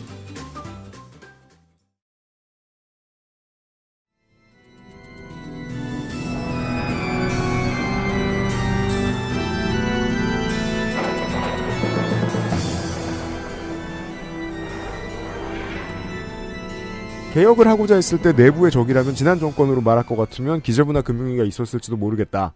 아까 하던 말씀으로 그 다음 얘기를 이을 수 있습니다. 보건복지부를 장관 어렵게 들였단 말이에요? 대통령 없나 아직? 예, 아직 네. 임명이 안 됐고. 그렇죠. 죄송합니다. 지금 이 기재부발 지금 차감께서 이제 후보자인데 27일에 청문회를 한다고 합니다. 예. 그 보건복지부 대통령 업무 보고는 해야 되니까 했겠죠? 이분이 하셨어요. 네. 이달에 한 모양입니다. 예. 워딩 보죠. 과잉 의료 이용을 야기하는 초음파 MRI 등 급여화 항목에 대해 철저히 재평가하겠다. 과잉이랑 재평가라는 단어를 한 문장에 썼으니까 이 얘기는 그냥 비급여로 돌리고 싶습니다라는 말로 이해해도 되겠죠. 예, 그렇게 이해하셔도 되고요. 더 정확하게는 MRI나 CT를 언급을 했지만 실제로 이제 전방위적으로 건강보험의 공적 서비스에 대한 효율화 작업을 해보겠다. 그러니까 비용을 효율화. 절감해보겠다. 이거죠. 그럼 이 비용을 절감하게 되면 우리 국민들이 병원에 가서 자기 호주머니에서 내야 되는 돈이 증가할 수밖에 없잖아요. 그걸 어떻게 그렇게 편안하게 그걸 홍보 문구라고 내놓는지 지난 20년간 전 이해는 안 되지만 아무튼 건보 재정의 건전성이라는 말을 자꾸 하거든요. 이제 과잉 진료에 대한 문제는 해결을 해야죠. 근데 이제 과잉 진료에 대한 문제를 건강보험의 보장률을 떨어뜨려서 해결한다는 것도 넌센스고요. 과잉 진료 부분은 사실은 공급자가 유발하는 거거든요. 과잉 진료를 당하고 싶어하는 국민이 어디 있습니까? 결국은 의료 공급을 하는 쪽이 과잉을 못하게 해야 되잖아요. 그런 쪽은 한 번도 생각을 안 해봤네요. 의료라고 하는 부분은 이게 정보 불균등성이 엄청 심하거든요. 그렇죠. 그래서 우리가 이제 보건경제학이나 이런 데서 미국 같은 나라에서도 이게 공급자 주도 시장이라고 이야기를 합니다. 그러니까 그럴 수밖에 없겠네요. 예, 뭐 제가 예를 들어서 지금 오셨는데, 네. 아유 이거 머리 MRI도 찍어보셔야 되고 복부 CT도 찍어. 큰일 나겠는데요. 하면 다 찍을 수 있는 거잖아요. 뭐 네. 그리고 뭐 치료도 뭐 훨씬 더 많이 해서 뭐 매일 와서 도수 치료하시고 체해 충격파도 여기저기 하시고 하면서 막 하면 막 한도 끝도 없는 거예요. 네. 그러니까 이제 이것을 어느 정도 적정하게 자원을 배분해서 공급할지 때문에 공적 공급을 하는 거거든요. 근데 이제 한국처럼 민간 공급을 하게 되면은 그런 장벽들 자체를 설계할 수가 없으니까 결국 개인 부담금, 본인 부담금으로 그걸 설계할 수밖에 없어요. 돈 있는 사람은 그래 너 돈 많으니까 많이 서비스 받아. 돈 없는 사람은 내가 돈이 없어서 못 받는 거죠. 네. 그래서 이런 비급여 제도 같은 것들을 운영하는데 과잉 진료를 해결하기 위해서는 사실은 보장성을 획기적으로 올려야 돼요. 그래서 보장성을 획기적으로 올리고 이런 선택적 영역에 있는 비급여를 전부 급여로 바꾼 다음에 네. 건강보험공단이나 심사평가원이 그걸 들여다보고 과잉 문제를 해결을 해야 되는 거죠. 그러니까 거꾸로 이야기하고 있다는 걸 제가 말씀드린 요지예요. 과잉 진료 해결을 위해서 비급여를 늘린다는 거는 네. 과잉 진료를 더 부추기겠다는 뜻이거든요. 이제 어느 정도는 이해가 됩니다. 그 점에 있어서 이제 그 심사평가원을 지적하기도 해요. 수가를 자세히 해석할 능력이 부족하거나 너무 성의 없게 하는 거 아니냐. 이제 한국의 심사평가원의 문제점을 뭐 오늘 이야기하면 이것도 뭐 몇 시간 이야기해야 되는데. 그렇죠. 너무 긴 얘기라 간단하게만 좀. 예. 근데 이제 중요한 부분은 심사평가원이 사실 할 수 있는 부분은 건강보험 급여에 대한 평가밖에 못 하거든요. 네. 예, 비급여 부분을 어떻게 평가합니까? 그거는 본인이 돈 내고 그냥 진료한 건데요. 그건 영역에 없잖아요. 할 예, 수 있는. 예, 그리고 몇 번을 했는지도 사실 체크가 안 되고요. 아, 보고할 이유가 없는 건 보고 안 되는 거군요. 그렇죠. 왜냐면 심사평가원에 간다는 이야기는 건강보험에서 돈을 받기 위해서 청구를 했을 때 심사평가원의 기록이 넘어가는 거죠. 그럼 말씀해주신 흔히 많이 받는 비급여, 체해 충격파, 도수치료, 허구한 날에도. 그건 뭐 알 수도 없고요. 더 나가서 그걸 심사평가 한다는 것도 넌센스입니다. 그렇죠. 왜냐하면 그거는 그 임상에서 결국 결정하는 거잖아요. 네. 그러면 이제 그런 질문을 하실 수 있을 거예요. 그럼 그거 외국에서는 어떻게 하느냐? 예. 외국에서는 인두제, 1차 진료는 대부분 인두제나 정액제예요. 그러니까 의사가 많이 행위를 공급한다고 해서 돈을 더 벌지를 않아요. 그러니까 필요한 사람한테 필요한 만큼 하게 돼 있어요. 그냥. 한 달에 얼마? 이렇게 생각하시면 돼요. 1년에 내가 저 의원에 등록했으면 돈 얼마, 내가 등록돼 있어서 하나도 안 아파도 돈은 받는 거예요, 의사가. 등록제거나 그렇게 돼 있어요. 1차 진료는 대부분이. 한국의 성급하고 남을 못 믿는 정서에는 잘 맞지 않네요. 그리고 이제 일한 만큼 받지 않는다고 생각하고 막 보수에서 때릴 거예요. 대신에 이런 문제가 있을 수 있어요. 네. 이게 등록제를 하거나 주치의 제도를 대부분 등록제인 인두제나 아니면은 정액으로 하는 이유가 네. 그러면은 만약에 독감이 유행한다라고 하면은 주치의가 전화를 하죠. 왜냐면 저분이 병원 안 오는 게 좋잖아요. 그렇죠. 서로 좋은 거예요. 예. 그러면 또 고위험군 이런 분들한테는 방문해서 예방 접종도 하고. 그러니까 이 문제를 빨리 차단하게 돼 있어요. 한국은 그런 거 불가능하지 않습니까? 대신에 그래서 이제 영국에 유학 갔다 온 분들이 한국 일을 좋다고 하는 게 영국에 가가지고 열 좀 나서 가면 그래 그 아프신 거 알겠어요. 근데 지금 이 상황을 제가 봤을 때 바이러스 감염 같으니까 물 많이 드시고 그냥 좀 집에서 푹 쉬세요. 이렇게 이야기를 하니까 이제 짜증이 나는 거죠. 주사도 안 놔주고 약도 안 주니까요. 감기기에 적극적으로 뭘 해주는 나라는 흔치 않다고 들었습니다. 그렇게 된 이유가 거기 있는데 그래서 건강에 관련된 의료 서비스와 관련된 치료 결과가 나쁘냐고 하면 그렇진 않아요. 그러니까 필요한 데다가 더 쓰는 거죠. 응급질환이라든지 외상이라든지 이번에 아산병원에서도 그런 비슷한 문제가 벌어졌지만 그런 것들에 훨씬 더 많은 자원을 투자하고 경증 질환이나 아니면 집에서 혼자 관리할 수 있는 것들은 고위험군들을 주치의제도나 이렇게 등록해가지고 관리하는데 한국은 그렇지가 않죠. 그러니까 이 시스템 하에서는 많이 공급하면 공급할수록 이익이니까 비급여가 많으면 많을수록 또 무조건 이득이거든요. 건별 판매는 제조업의 철학이기 때문에 그리고 상품화의 철학입니다. 많이 팔고 싶잖아요. 예. 그러면 이제 흔히 말하는 3분 진료가 되는 것이고 예. 그 3분 진료가 대량으로 양산되는 방식으로 병원이 발전하겠죠. 예, 맞습니다. 그게 아. 한국의 지금 이 진료 모델인 것이죠. 그래서 우리 어제 그저께 얘기하고 이어져 옵니다. 아산병원 간호사 선생님의 사망 사고, 개두술을 할 수 있는 의사가 너무 적다. 하면 수술에 들어가는 인력도 많고 시간도 엄청 걸리는데 수가가 싸다. 이 수가 싸다는 얘기 왜 하냐면 의협은 거의 모든 문제 해법을 수가부터 찾으니까. 아니 뭐 한국이 수가가 좀 낮기는 해요. 외국에 비해서. 근데 이제 그 얘기까지 나눴거든요. 수가가 높아졌어도 여전히 그 분야의 의사가 늘어나지 않았고 당연히 늘어날 수가 없죠. 수술 건수도 여전히 소화할 수 있는 게 적다. 뭐가 문제입니까? 그러니까 이제 행위수를 늘릴 수 있는 부분은 수가를 조금 올려주면 해결이 될 수도 있을 거예요. 네. 아, 아까 앞에 얘기네요. 예. 어차피 자주 할 수 없는 걸. 뇌출혈 환자를 어떻게 만들겠습니까? 그러니까 이런 거죠. 시장 논리네요. 뇌출혈 환자가 많아야 넣지, 그 의사를. 그러니까 그게 그만큼 환자가 많은, 그러니까 뭐 대표적으로 엑스레이나 MRI나 찍어보면 허리 디스크는 없는 사람이 거의 없어요. 척추. 정도의 차이죠. 네. 인간은 기본적으로 척추동물이라서 디스크가 조금은 다 부어있거나 튀어나왔거나 할 수 있죠. 그건 양산되는 제품이네요. 시장의 입장에서. 그러니까 검사를 해서 어쨌든 약한 단계부터 수술적 처치를 해야 되는 아주 심한 단계까지 이렇게 다양한 스펙트럼이 존재하고 그게 대부분의 사람들이 다 가지고 가는 것들은 환자가 많잖아요. 그러니까 행위수를 늘릴 수가 있죠. 검사 수를 늘릴 수가 있고. 근데 뇌출혈은 특히나 이 뇌동맥류를 갖고 있는 사람은 전체 인구의 드물어요. 1% 정도이고 그게 또 터질 정도로 크기가 큰 사람은 훨씬 더 숫자가 적다고요. 그러니까 이제 그거를 위한 또 특히나 뭐 검사는 과잉으로 할 수 있을 거예요. 머리 MRI 찍어보는 건.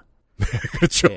근데 CT 찍어보거나 뭐 MRI 뭐 그러니까 네. 조형해서 찍어보거나 이거는 할 수 있겠지만 개두술 머리를 열어서 수술하는 거는 절대로 늘릴 수도 없고 그거는 어쩔 수 없는 상황에서 하는 거거든요. 그래서 여기 수가를 아무리 올려줘도 이건 수익성이 날 수가 없습니다. 원리 하나를 오랜만에 다시 한번 짚었습니다. 그리고 이제 국민들께서나 방송 들으시는 분들이 좀 예. 오해하실 수 있는 게 생각보다 암 진료는 늘릴 수가 있어요. 예? 일단 암은 검진을 많이 할 수가 있고요. 그렇죠. 예, 갑상선암, 전립선암 등 이런 것들은 또 이제 상당히 검사를 하면 아주 경하고 관찰해야 되는 것들도 다 잡아낼 수도 있어요. 하려면. 그래서 이제 한국이 갑상선암 과다 진단 논란이 있었던 거고 최근에 이제 미국에서도 전립선암을 너무 과다 진단해서 문제가 됐는데 한국도 비슷하게 지금 가고 있죠. 저도 최근에 이제 어렴풋이 어깨너머로 들었는데 예를 들면 이제 뭐 반개에 있는 부인병 중에 뭐 근종이다. 예, 이러면 요만한 걸 누구나 평생 달고 사는 데잖아요. 근데 문제가 없으면 알 수도 없고 그 근종은 근종 입장에서 그냥 가만히 있고 평생 그냥 사는 걸고. 근데 만약에 이제 그 시장주의자 병원의 입장에서 아니야 1mm라도 찾아내서 이거 영업하겠어 라고 생각하면 더 많은 과다 검진이 되는 거다. 이런 건가요? 그 검사의 다음 단계인 조직 검사가 있잖아요. 네, 그렇죠. 예, 그러니까 이제 거기까지도 갈 수 있고요. 아, 검사까지도 이미 매출이고. 예, 그리고 암 같은 경우는 응급질환이라기보다는 네. 계획을 세워서 치료할 수 있거든요. 진단이 됐더라도. 예. 예, 그리고 이제 계속 비싼 고가의 항암제라든지 이런 치료 방법들이 개발되고 있잖아요. 그러니까 아까 제가 이야기한 뇌동맥류 파열에 의한 뇌출혈하고는 케이스가 완전히 역전이 된다고 봐야죠. 이쪽은 계속 뭔가 할 수 있는 게 더 많아지고 있는데 뇌동맥류 파열로 인해서 머리를 열어야 되는 경우는 대단히 응급한 상황에서 우리도 미처 몰랐던 뇌동맥류가 발견하지 못했던 뇌동맥류가 터진 거거든요. 머리에서 혈관이. 이 경우는 어떤 경우에도 늘릴 수가 없지만 이쪽은 계속 연구 개발이 들어가면서 암에 대한 여러 가지 치료 방법이 개발되고 있고 또 검진도 계속 늘어나고 있고 방사선 치료 테크닉도 계속 늘어나고 있으니까 모든 대형 병원들이 사실은 집중하고 있는 게 암 치료예요. 지금은. 그게 수익성이 있고요. 시장 논리로 들어야 잘 이해되네요. 그런데 이제 국민들이 암 치료를 하는 건 필수 의료라고 생각하기 때문에 그래도 그런 큰 병원들이 그런 쪽에는 많은 투자를 하고 또 교수님들도 많고 인력도 많이 배치하고 있으니까 그렇죠. 나름 거기에 대해서는 이제 생각을 하는 거죠. 그리고 이제 암 수술 같은 경우는 비급여로 한 번에 1,000만 원 정도를 더 받을 수 있는 로봇을 다 쓸 수가 있어요. 대부분이. 옵션이긴 하죠. 근데 이제 이 로봇 수술 같은 경우도 대형 병원에서 울며 겨자 먹기로 국민들이 많이 하셔야 돼요. 왜냐하면 로봇을 안 하고 만약에 복강경이나 아니면은 그냥 열어서 하는 수술은 수술방을 하나 열어주면 로봇 수술방을 같은 날 3개를 열게 되면 로봇을 해야 빨리 수술할 수 있어요. 그러니까 이런 식으로 구조를 잡아놓고 여긴 돌아가는데 뇌동맥류 파열에 의한 개두술은 로봇을 할 수가 없어요. 뭐 한 8명, 9명이 술 뭐 들어가신다. 그러니까 이거는 진짜 숙련된 신경외과 전문의께서 이거는 그리고 사고의 위험성도 있고 여러 가지가 있지만 뭐 그걸 떠나서 정말 의지를 가지고 거기까지 가서 하는 거거든요. 자본이 가고 싶은 길에는 완전히 역행하네요. 그게 이제 저희 방송에 옛날에 많이 나오셨던 이국정 교수께서 외상이 똑같거든요. 외상센터가. 관통상이나 이런 것들 공장에서 당한 사람들 치료하는 데는 관통상을 어디서 만들겠어요. 공장에서 그렇게 너트나 볼트가 잘못 튀어갖고 관통한 거잖아요. 트렌디할 수도 없고. 그래서 그 당시에 그 아덴만에서 총상을 받은 그 선장님이 석혜균 선장, 그 관통상 치료를 해본 사람이 이국정 교수밖에 안 계셨던 거잖아요, 한국에. 그 아산병원, 삼성병원에 관통상을 치료할 수 있는 사람이 없는 거예요. 총상을 치료할 수 있는 의사가 없는 거예요. 신기하죠? 이렇게 생각해보면. 근데 왜 그러냐? 그 사람이, 그런 환자가 상시 있지 않거든요. 그러니까 그 수익성을 늘릴 수가 없어요. 아무리 수가를 많이 줘도 거기에는 안 갑니다. 결국 이 부분은 그 사람을 우리가 소방서나 경찰서처럼 고정으로 그냥 우리 공적 자금을 대가지고 운영을 해야 되는 거예요. 그거를 무슨 한 건 할 때마다 돈 얼마 주는데 그 건을 그 돈을 3배, 4배 올린다고 해서 문제가 해결되지 않아요. 시민들은 그걸 기대하거든요. 아무리 보수적인 시민들이라고 하더라도 정말 흔치 않고 사람 손 많이 가는 질병 증상이 발생하면 책임질 수 있는 의사가 가까이 있는 나라일 거야. 그게 곧 공공성이고. 근데 이건 이제 비율의 문제잖아요. 영리자본에 맡겨놓으면 맡겨놓을수록 그런 의사 선생님, 그런 과는 줄어들 가능성이 높은 거고요. 그렇죠. 그렇게 되어 왔고 이미 지금 이 방송을 들으시는 많은 분들이 기억하셔야 되는 게 한국이 의료 상품화가 거의 20년 동안 너무 빠른 속도로 진행이 되었기 때문에 지금은 적지 않게 많은 국민들이 내가 이거 적절하게 진료받고 있는 거야? 라고 의심하는 경우가 꽤 있을 거예요. 내가 과잉 진료받고 있는 거 아닐까? 뭐 치과를 가서도 내가 과잉으로 내가 이거 뭔가 치료 이상의 뭔가를 하고 있는 게 아닐까? 이런 생각을 많이 하시게 될 거예요. 커뮤니티에서 뭐 비급여 안 하는 치과 이런 거 서로 뭐 정보 나누고 뭐 그런 지는 오래됐죠. 그런 상황까지 지금 왔다고 하면 이게 무슨 아까도 얘기했지만 정보 불균형성이 이렇게 심한 구조 속에서 현명한 소비자 만들기 정도밖에는 이제 남은 게 없는 상황으로 내몰리게 되면 결국은 그때는 손 쓸 수 있는 방법이 없습니다. 그건 설득이 어렵지 않은 게 어느 유권자도 그걸 원할 것 같지 않거든요. 그래서 이제 당연히 코로나 시기도 이렇게 됐고 해서 저희가 이제 공공병원을 많이 더 만들어야 된다. 오늘 되게 진행이 스무스하네요. 공공병원 건립 중단 얘기가 나왔죠, 지금 이번에. 나온 정도가 아니고 이게 윤석열 정부는 있던 공공병원도 민간병원이나 대형병원에 위탁하겠다고 지금 주장하는 수준이에요.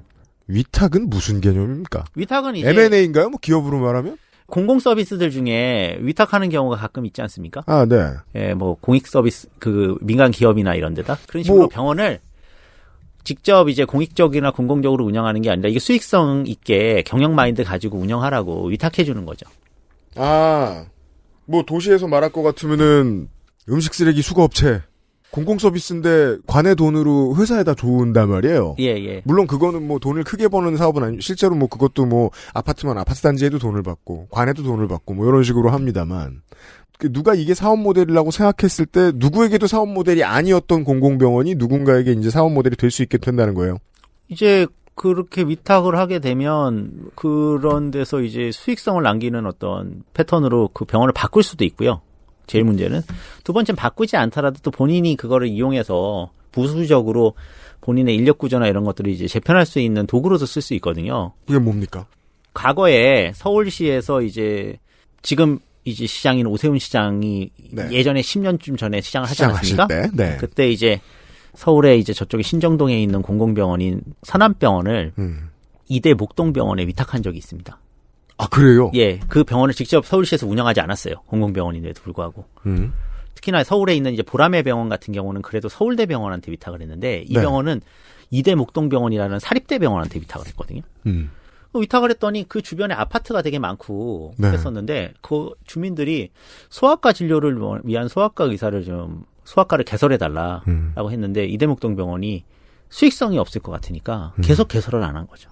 그래서 서울시에서 서남병원에 소아과를 좀 이렇게 민원이 들어오고 하니까 개설해달라고 하니까 곧장 한 이야기가 소아과 개설하면 이만큼 손해니까 서울시에서 돈을 이만큼 주면 개설하겠다. 그러면 그동안 그 병원에서 뭐를 했느냐.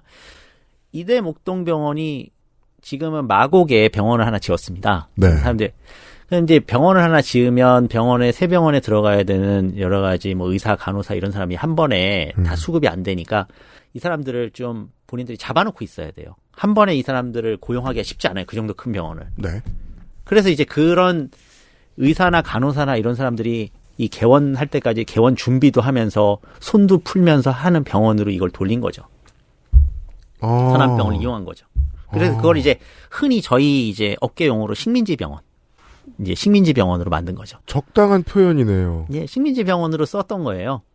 근데 이제 박원순 시장 때 결국은 이거를 이제 정리를 했거든요. 네. 이제 마곡병원 이제 만드는 시점에서 이제 이대병원도 뭐 더 이상 거기서 계속 흑자가 나고 뭐 수익성이 나는 건 아니었기 때문에 이제 본인들이 이제 인력 충원하고 돌리고 뭐 하던 그 모델에서 이제 이익을 봤다고 생각했는지 아니면 뭐 박원순 시장이 당시에 뭐 강력하게 아마 그거를 다시 서울시립병원으로 회수하기 위해서 노력을 하신 건지 그거는 이제 정확하게 지금 모르겠는데 뭐 한 지난 10년간 해결이 됐습니다. 또 그 시의회가 워낙에 한쪽으로 기울어져 있었기 때문에 시장이 의도하면은 할 수도 있긴 있었겠지만 그럼에도 불구하고 민영화가 이미 진행된 걸 다시 돌리는 건 좀 기적적인 일이잖아요. 하기도 아주 어렵고. 근데 그 과정이 한 4년이 걸렸어요, 제가 알기로. 만약에 이대병원에서 이제 아니야 우리 돈 잘 벌어 그랬으면 소송으로 갔으면 불리하거든요. 그리고 관은. 그 이전에 무슨 그 위탁 계약을 할 때 네. 오세훈 시장 때 위탁 계약을 할 때 그게 기간이 좀 길게 명시가 돼 있었던 걸로 기억이 돼요. 그래서 그거 가지고 또 이대목동 병원이 반발하고 하면서 계속 그게 한 4년을 싸우다가 결국은 그 위탁 권한을 회수를 했죠. 지금은 이제 서울시 의료원과 이제 산하에서 이제 같이 운영을 하거든요. 네. 그러니까 이제 아무래도 지역 주민들이나 시민들의 어떤 요청이나 이런 것들에 좀 민감한 그래도 지역 공공병원으로서 활동을 역할을 하고 있는 거죠. 저는 이게 공공병원 건립 중단이라는 게 그냥 뭐 더 지으려고 블루프린트를 만들어 놓은 걸 백지화시키겠다 정도로만 생각했는데 있는 공공병원도 그렇게 스며들게 할 수도 있군요. 예를 들어 뭐 8년 전에 경상남도의 홍준표 도지사가 들어왔습니다. 그리고 그때 어디였죠? 경남의료원 진주의 병원이었죠. 진주의료원을 폐원했어요. 그걸 아예 없앴잖아요. 예, 없앴죠. 근데 이거 이제 지금식으로 분석하면 대신에 그 병원에 잘 팔리는 과들만 우겨 넣어서 다른 영리병원이 들어올 수 있게 해준다는 방식일 수도 있다는 거 아닙니까? 그렇죠. 여러 가지, 그러니까 이제 수익성을, 아까도 첫 번째로 수익성을 더 갖추는 방법으로 해서 운영할 수도 있고요. 네. 수익성을 운영하지 않더라도 식민지 병원화 해가지고 본인의 이제 본원, 그러니까 메인 병원의 운영 시스템에 끼워 넣어가지고 인력 구조라든가 이런 것들을 구조 조정하는데 중간 다리로 쓸 수가 있어요. 그러네요. 아, 이게 정확히 구조 조정용으로 쓸 수도 있다. 예, 그럼요. 그리고 이제 말 안 듣는, 아니면 노동조합 뭐 하고 이런 사람들 한직으로 보낼 때 쓸 수도 있고요. 많은 방법으로 사용할 수 있어요, 위탁병원은. 하나의 병원이 위탁병원으로 서울에 있는 병원인데 어디 순천의 병원을 하나 얻었다 치죠. 거기가 이미 평판이 좋아가지고 뭐 병상 가동률이 상당히 높고 장사도 좀 되는 그런 곳이다. 그러면 보통 이제 우리나라 기업들이 하는 방식으로 얘기할 것 같으면 노조 전임자부터 긁어보내는. 충분히 가능합니다. 뭐 기업처럼 되니까요. 아니, 과거에 그 대기업 병원들이 그런 것들을 많이 했어요, 사실. 그러니까 큰 병원들 중에 재벌이 재단인 병원들이 네. 그렇게 많이 해왔죠. 삼성서울병원 같은 경우에는 원래가 삼성 자체가 네. 노조를 불허했으니까 삼성서울병원은 그런 식으로 아예 세팅을 해가지고 만들었고요. 아산병원도 뭐 만만치 않고. 네. 예, 뭐 이제 그러니까 그 대형 병원들은 또 자기네들 나름의 그런 어떤 경영 테크닉 가지고. 근데 아산병원도 되게 수많은 네트워크 병원을 가지고 있어요. 강릉에 아산병원이 있고요. 정선에도 가지고 있고요. 아. 예, 거기도 비슷해요, 사실 내부적으로는. 네. 그러니까 보통 제조업 대기업처럼 돌리고 싶으면 얼마든지 그렇게 할 수 있다. 예, 그렇죠. 사실상 계열사로 볼 테니까 이미 다 본사나 다른 데에서 실력을 이미 드러낸 사측 노무사들 그리로 가는 거 일도 아니란 말이죠.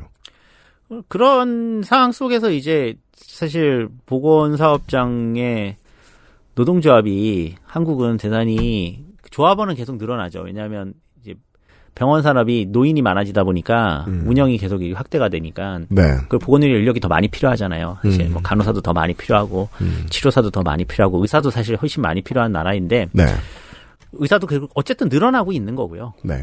그러니까 이런 상황 속에서 조합원이 숫자는 늘어나지만 이제 보건사업장의 어떤 내부의 어떤 노동총재나 이런 것들 방식들이 교묘해지면서 실제로 사업장 하나하나에서는 그렇게 큰 힘이 발생하지 못하잖아요.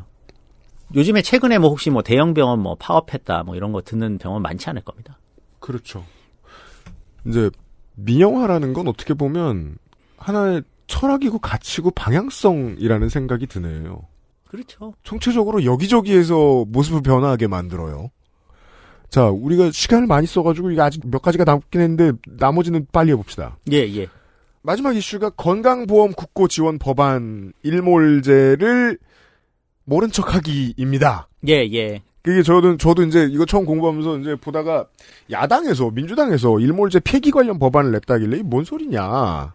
국고 지원 아예 하지 말자는 소린가. 그런 법이면은 여당이 내지 않을까?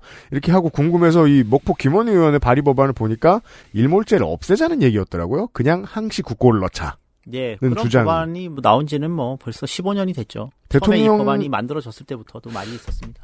아니 저는 근데 기본으로 그 부분은 민주당 정부가 지금 180석의 의석을 갖고 있고 그리고 또 일몰제 폐기는 문재인 정부 때 했어도 됐거든요. 그러니까 본인들도 똑같다는 거죠. 그러니까 이 부분에 대해서는 국민들께서 오해하시면 안 되는 게 일몰제라고 하는 게 뭐냐면 5년 단위로 국고 지원을 하는 법안. 일반회계에서 14% 기대 수익을 건강보험 재정에 투입해야 되거든요. 그거를 왜 5년 단위 법안으로 자꾸 끌고 가느냐. 누가 그걸 원했을까요? 그건 기획재정부죠. 재경부 관료들은 국가의 일반회계 본인들이 좌지우지할 수 있는 이 재정 권한을 갖고 있는 금액이 뭐 1조, 2조, 뭐 많게는 막 7조, 6조까지 건강보험의 국고지원금이라고 하는 걸로 들어가는 게 아까운 거예요. 그 돈을 자기들이 다른 데다 아까도 이야기했지만 도로 뚫고 뭐 무기 사고 하는데 쓸 수 있는데. 그러니까 놀라운 멘탈인 게 아깝죠. 아니 적게는 400조, 많게는 600조 중에 7조를 국민 건강에 쓰는 게 아깝다.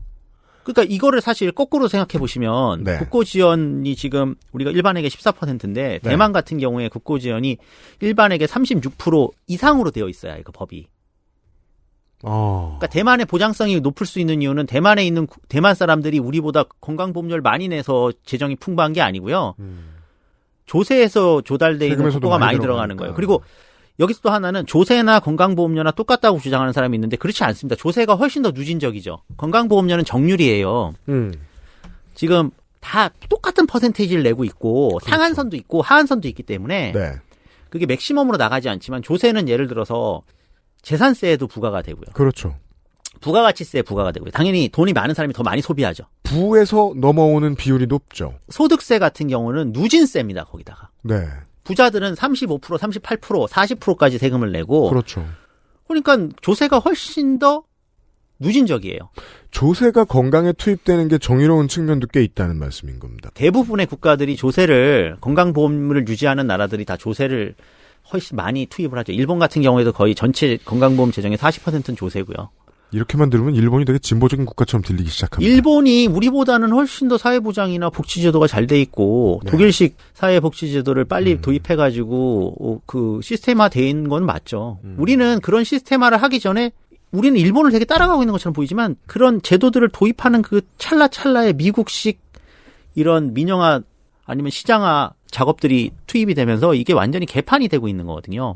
일본 정도만 되면 아주 훌륭합니다. 이런 류의 공공의 분야에 있어서 우리나라는 리버럴 정당이 집권을 해도 말씀해 주신 대로 공공 분야로 넘어오면 기재부의 판판이 깨지는 사실상 정치적으로 지는 것 같은 모습을 계속 보게 되는데 그렇다면 기재부는 돈을 보건과 복지에 쓰고 싶지 않다. 요까지는 알겠는데 그럼 그걸 쓰지 않았을 때 본인들한테 뭐 돌아오는 게 있어야 될 거 아닙니까? 본인들한테 이제 돌아오는 게 만약 지금 건강보험료 일반에게 해서 지금 한 6조에서 7조를 가지고 만약에 안 들어가게 되면은 저희 건강보험이 지금 거의 20조가 지금 누적 흑자가 있음에도 불구하고 2, 3년 안에 완전 파탄이 나서 우리 국민들이 똑같은 서비스를 받는 재정을 만들려면 보험료를 거의 10% 이상 올려야 될 거예요. 그러니까 개개인으로는 보험료 맨날 월급 고지서에서 10% 이상 나가는 거 보셔야 될 거고요.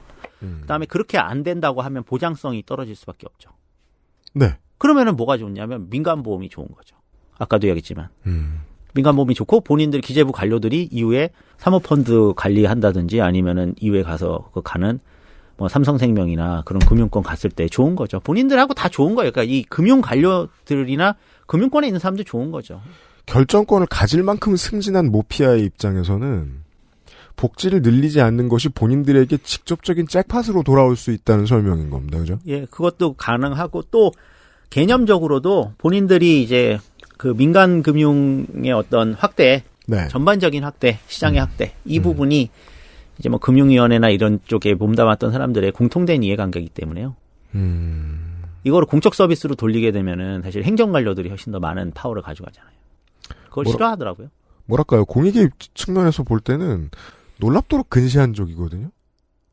이웃들은 병원을 예전보다 더 못 가서 고통받을 가능성이 높고 보험료가 올라가면 공공보험에 대한 여론 자체가 되게 부정적이 되기 때문에 건강보험을 무너뜨리기가 쉽습니다. 건강보험을 무너뜨리면 지금도 3분 진료인데 보통 사람들은 막 1분 진료, 30초 진료 이렇게 보게 될 가능성도 높고 전체적으로 사회가 불행해질 거예요. 본인 한 사람 잘 산다는 대가로. 그러니까 가계의료비가 증가할 수밖에 없죠. 공적 서비스에 투여되는 거잖아요. 건강보험에 대한 국가의 지원을 줄인다는 거는 사실 네.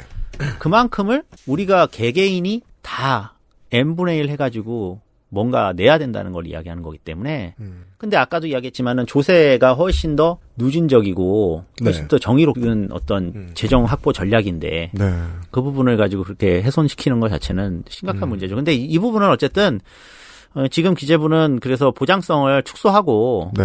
아마 국고지원금도 줄이고 싶어 할 테지만 이거를 일몰 법안을 폐지하는 것까지는 아니지만 건강보험 국고지원 법안을 무시하고 가기에는 역풍이 너무 커서 지금 윤석열 정부도 그렇게까지 하기는 쉽지 않을 겁니다. 대신에 이제 그렇게 계속 뻗당기면서 사회적 압력이나 국제적인 압력 수준에서 봤을 때는 아까 제가 말씀드린 대로 대만은 36% 이상 이런 식으로 설계를 계속 바꿔서 올라가고 있거든요. 전 세계 어느 나라든지. 고령화가 되면 될수록 노동인구 줄어들기 때문에 국고지원 늘릴 수밖에 없어요. 네. 이 부분에 대해서 저항하는 거라고 저는 생각해요. 저항이 적당한 표현인 것 예. 같습니다. 그래서 우리는 일본이나 독일이나 뭐 프랑스나 이제 국고지원 계속 늘리고 있는 이런 나라들하고 달리 기재부 관료들이 끝까지 버티면서 네. 아, 이것도 안 해줄 것처럼 하다가 조금 그냥 고정 거 정도 유지하면 고맙지? 이렇게 해주려고 지금 계속 장난을 치고 있다. 이렇게 저는 봐요. 여론과 정치적인 거래라는 건 그렇게 하는 거잖아요. 하나 조금 좋은 거 보여준 다음에 뒤로 더 큰 걸 뭘 가져가고 싶어 할 텐데 그건 아마도 아니 저는 여기서부터는 상상력이 끊어지는 게 이미 한국은 95%가 영리병원 병상이라면서요. 그러니까 민간 병상이고요. 영리병원 그러니까 민간 병상. 예, 네. 영리병원 수준이라고 한다면 사실 개인 병원들은 영리병원이죠. 근데 이제 그래도 영리법인병원은 허용되지 않은 그렇죠. 게 참 다행이라고 생각합니다. 제주도의 국민들이랑 그 이름 뭐죠? 지금 그 눅지그룹이 하던 예, 그렇죠. 그 병원, 예, 그런 것들이 네. 이제 뭐 허용이 된다고 하더라도 사실 아직 저희 국민들이랑 이제 시민사회 단체들이랑 뭐 운동하시는 분들이랑 막아왔기 때문에 그나마 미국에서 지금 전체 병상의 막 14%를 좌지우지하는 아까 카이저 코퍼레이션이 운영하는 예, 그런 애들이 운영하는 그 HMO식의 그런 어떤 진짜 주식회사 병원들. 그렇죠. 예, 이 병원은 한국에는 없죠. 다행히. 그게 만약에 있다고 하면 한국은 정말 진정한 지옥으로 가게 될 겁니다. 그러니까 따라서 지금 공포영화 2편을 미리 소개해 주신 겁니다. 그들의 꿈은 그 근처 어딘가에 있을 거예요. 그래서 그 영리병원 도입하겠다고 지난 20년간 그렇게 노력한 거 아닙니까? 그리고 박근혜 정부 때 제1호 영리병원 사실 눅지병원 허가한 네. 거고요. 지금 이 국토부 장관인 원희룡이 국론조사위원회에서 다 반대했는데 그거를 또 제주도지사 때 강행을 한 거고요. 네. 그러니까 본인 약속도 뒤엎고 뭐 그런 자들이 지금 국토부 장관을 하고 있고 그리고 요번 선거 전에 제주 MBC에서 공문을 보냈어요. 네. 영리병원에 대한 찬반 입장을. 근데 지금 보시면 그러니까 윤석열 안철수는 다 찬성 입장 냈거든요. 영리병원에 대해서. 네. 이분들이 기본적으로 갖고 있는 생각이 의료 서비스에 대한 어떤 산업 측면 돈벌이 측면을 대단히 강조하는 사람들이 지금 권력을 잡고 있죠. 아직 이제 취임 후에 완전히 꺼내놓진 않았습니다만은 저도 이제 캠페인 시절에는 기억이 납니다. 영리병원을 허용하겠느냐는 질문에 그렇다라고 답했던. 예. 그거는 안철수 당시 후보도 윤석열 후보도 마찬가지였던 것으로. 예. 그게 마치 의료 선진화인 것처럼 이야기해요. 아, 네. 청취자 여러분 다음 주에도 들으시고 다다음 주에도 들으실 단어로 오늘 시간을 마무리하겠습니다. 선진화라고 합디다. 예. 정영준 정책위원장이 어이구 생각보다 우리 오래 떠들었네요. 수고하셨습니다.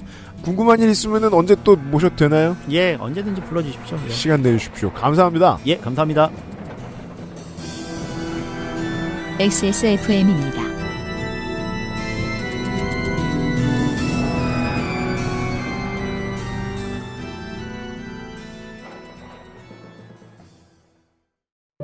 진경옥은 물을 타지 않습니다.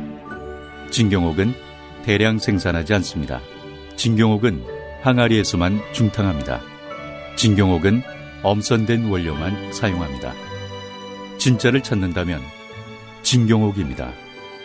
고전의 재발견 진경옥. 평산네이처.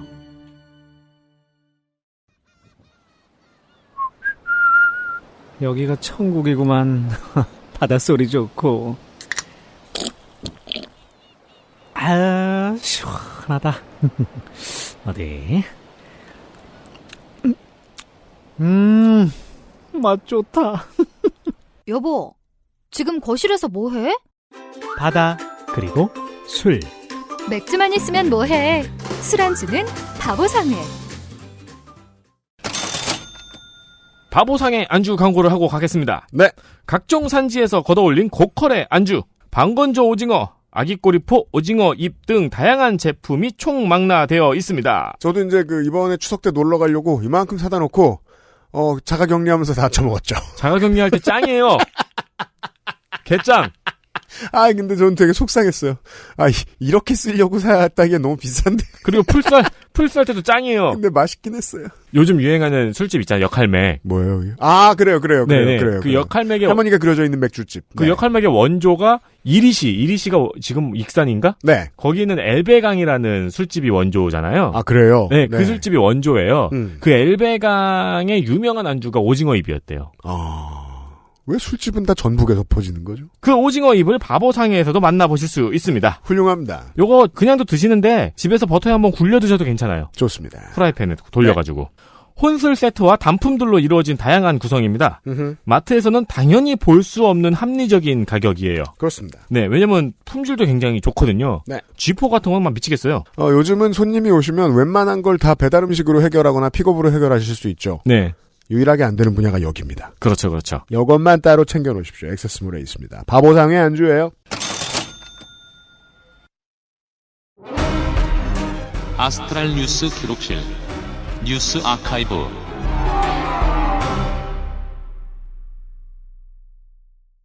(9월) 마지막 주 뉴스 아카이브 보시죠. 작년 이맘때 일입니다. 뭡니까? 작년 9월 23일. 23일에는 국민의힘 대선 후보 2차 방송 토론회가 열렸죠. 그랬군요. 그때 아직 후보 결정 안 됐을 때였군요. 맞습니다. 그 새록새록한 이름들. 황교안, 안상수, 홍준표. 그랬네요. 네.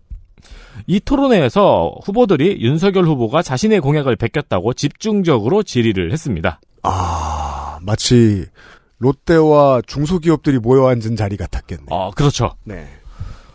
요즘은 쿠팡이. 네, 그렇죠. 선두주자죠. 네. 유승민 후보의 경우 군필자 청약가점 5점 공약이 숫자도 안 틀리고 자신의 공약과 똑같은 공약이라고 지적을 했고요. 홍준표 후보는 윤석열 후보의 부동산 공약이 정세균, 이낙연, 송영길, 유승민 후보의 공약을 짬뽕해서 낸 공약이라고 지적을 했습니다. 네. 또 안보 분야에 국익 우선이라는 워딩을 썼는데 그 워딩은 본인이 먼저 한 이야기라고 지적을 했어요. 자, 이거 다 들어보실게요. 좀 더.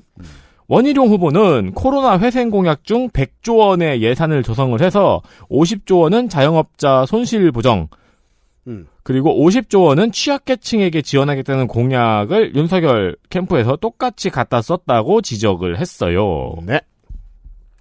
이렇게 집중포화를 맞았어요. 윤석열 후보가.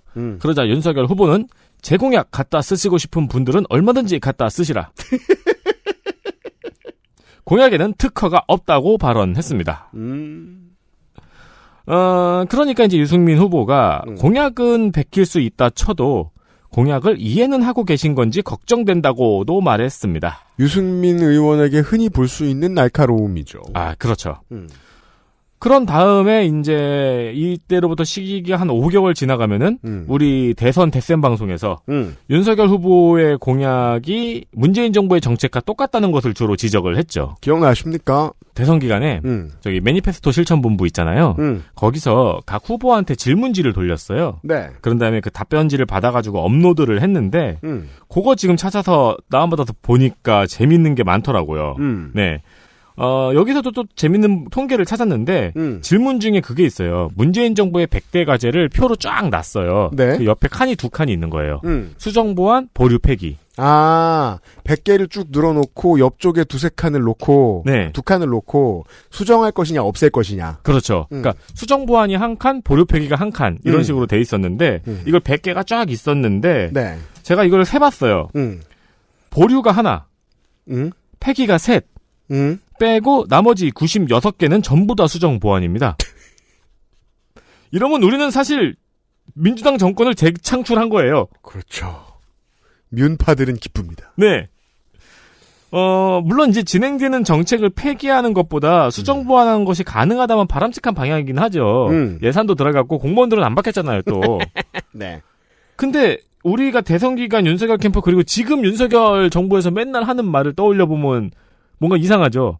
반문에 목숨을 걸었잖아요. 그렇죠. 지금도 무슨 말만 하면은 전 정부의 실책이 어쩌고저쩌고, 맞습니다. 전 정부에 쌓아놓은 빚이 어쩌고저쩌고 이런단 말이에요. 네, 그냥 문재인이 싫어서 대통령이 됐고 문재인이 싫어서 정권을 차지한 사람들이 됐죠. 네.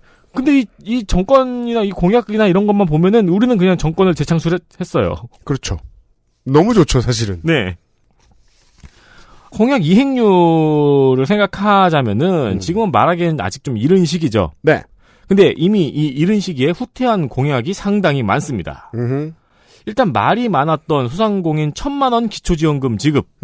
그리고 여기에 손실보상 50조 원을 투입하겠다. 네. 이것도 은근슬쩍 100조 원에서 50조 원으로 줄어든 건데 1,000만 원은 600만 원으로 후퇴를 했고요. 50조 원도 23조 투입에 그쳤습니다. 네. 앞으로 추가 지원이 또 있을지도 모른다. 뭐 그런 희망들이 많이 있는데요. 근데 기사들을 잘 한번 살펴보시면은 네. 논조들이 그래요.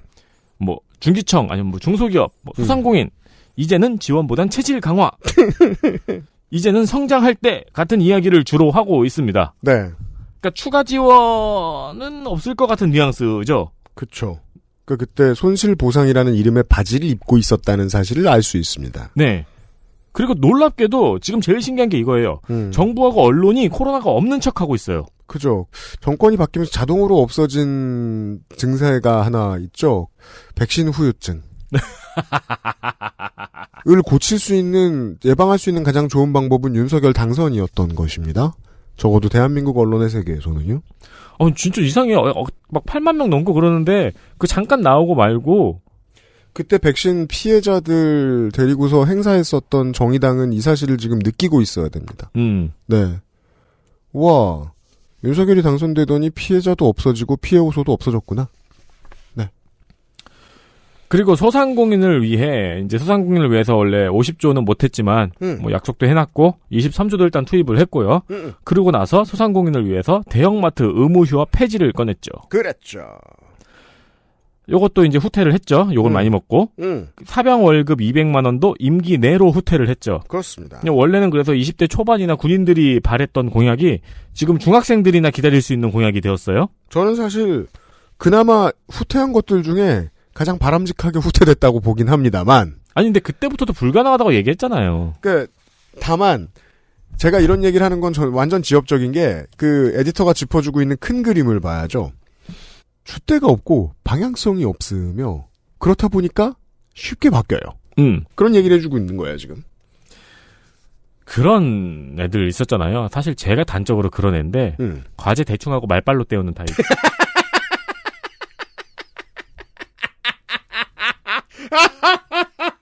그죠. 배운 게 없으니 아는 게 없고 아는 게 없으니 읊을 게 없어요. 네. 네. 딴소리를 하는 거예요. 근데 그 말빨도 진짜로 말을 잘해서 말빨로 태우는 타입이 있고 그냥 뻔뻔하게 나가자파가 있었어요. 돌이켜 보면은 부동산 공약 같은 경우에는 지금 시장이 너무 급변했으니까 아직 판단하기는 조금 이르다고 할 수 있어요. 근데 시장이 급변하는 동안 깠잖아. 그러니까 그건 어떻게 변했냐면 이렇게 변했죠. 사람들의 너절함을 최대한 끌어올리는 방향으로 부동산 관련된 아젠다를 프로파간다를 펼쳤단 말입니다. 네. 더 오르게 하겠다. 더 시장의 자율에 맡기겠다. 임기 초에도 그렇게 얘기했어요. 근데 지금 너무 떨어졌잖아요. 네. 죽고 싶도록 떨어졌잖아요. IMF 때보다 거래가 더 안 됩니다. IMF 때보다 거래가 더 안 된다는 건 무슨 뜻이냐면요. 10만 명 사는 동네에서 하루에 집 하나 거래되면 잘 된 거란 소리예요. 서울 기준으로. 이건 거의 당장 쿠바로 도망가야 하는 사람 정도만 거래할 수 있었다는 거예요. 거래 용도도 당연히 있잖아요. 네. 왜냐하면 집엔 돈이 많이 묻히니까 그 용도가 아예 사라졌다는 뜻입니다. 미친 듯이 빠르게 집값이 빠지고 있다는 얘기죠. 4개월 전에 새로 들어온 정부가 집값을 올리겠다고 충분히 말한 직후부터 계속. 그래서 이제 말이 바뀌었죠. 집값의 안정화를 이루어내겠다. 앞으로도 계속. 야, 이 되는 대로 하는 게 한계가 있지. 여긴 한계가 없어요, 지금. 되는 대로 말 떨어낸 게. 그리고 1기 신도시 재건축도 후퇴를 했죠. 네, 요것 때문에 받은 표도 꽤 많을 텐데. 이거는 뭐 2024년까지 계획을 세우겠다 그랬죠? 그러니까 이거는 제가 그때는 제가 지적을 했는지 모르겠는데 그것 때도 좀 이상했거든요. 이런 얘기를 한국인들은 좀 어색해해요. 보통 인류가 건물을 지을 때 나무를 쓰는 데는 다 이유가 있어요. 더 튼튼하거든요. 나무 뒤에 나온 그 어떤 자재보다 튼튼해요, 여전히. 네. 불개미만 안 맞으면 됩니다. 그래서 보통 나무집 많이 허가해주는 나라에서는 재건축 연한이 100년입니다. 아, 그렇구나. 나무가 안 들어가면 보통은 이제 철골로 들어가면 50년입니다.